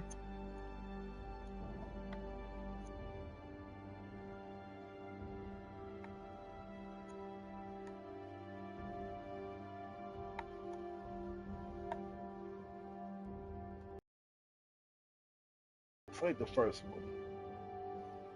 I heard that the first one was okay. I didn't hear it was bad, but I heard that it was a hit or miss game.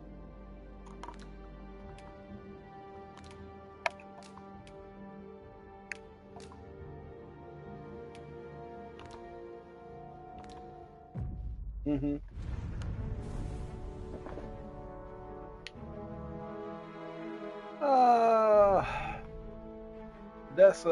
That's a stretch. I think, well, because we got Stellar Blade that's coming out in April. We got Dragon's Dogmas 2 that's coming out this month. I can't wait for that game. Yeah, I got a pre-order. I pre-ordered the Best Buy version though, because it comes with a steelbook case.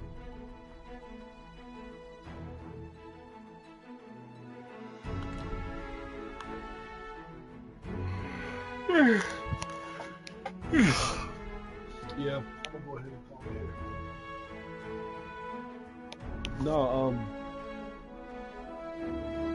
yeah, I'm gonna go ahead and go and get some sleep.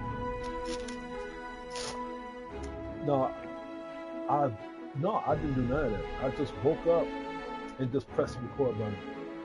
Put on my hat, put on my fake chain, and then started talking.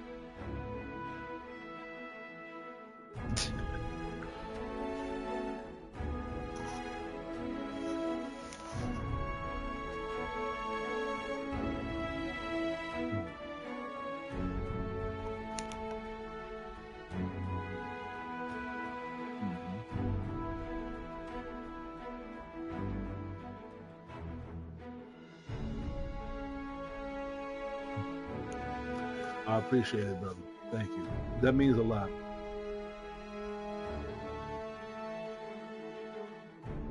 No, I mean that because you've been in my channels in my bad days and my good days, and I mean that a lot, dude. That's a lot of love, man. You know, people that come to my channel now, these are newcomers, and at the same time, they give me a lot of good love and prosperity. But you're one of my originals, and I appreciate you.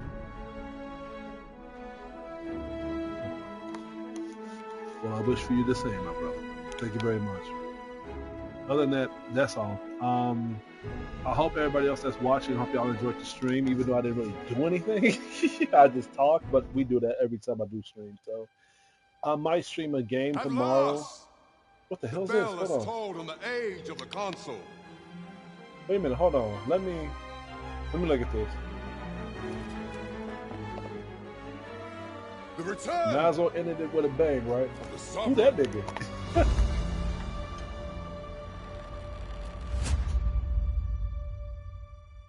You know, honestly, I've never seen the Dragon's Dogma trailer.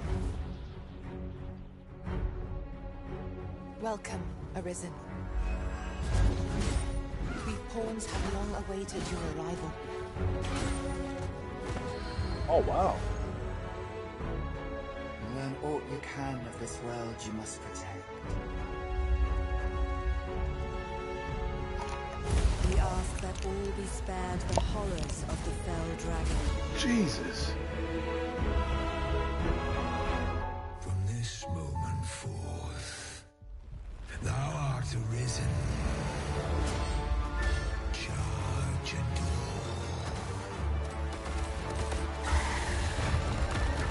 Here's my chance. If you're discovered, yours won't be the only head that rolls. Is this Assassin's Creed? Purpose here. When 'twas all but certain that her son would take his father's place, word reached the castle that the Arisen had been found. pitiable Arisen. Why dost thou fight? Arisen. You need only believe in your own destiny, Arisen. Show me the path thou wouldst walk.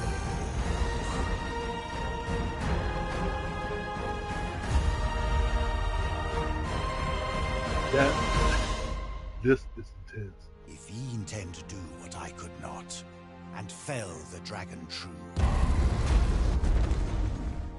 I would gladly pass all of the wisdom I possess into your hands.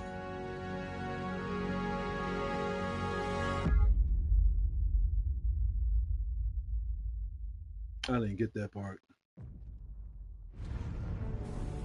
Damn, that looked good, dude. That looked fucking good. But yeah, I'm gonna call it here. Spax already left. But yeah, guys, the ones who's watching, I appreciate y'all watching my channel, watching the stream, and I hope y'all had a good time. As much as I did talking to y'all.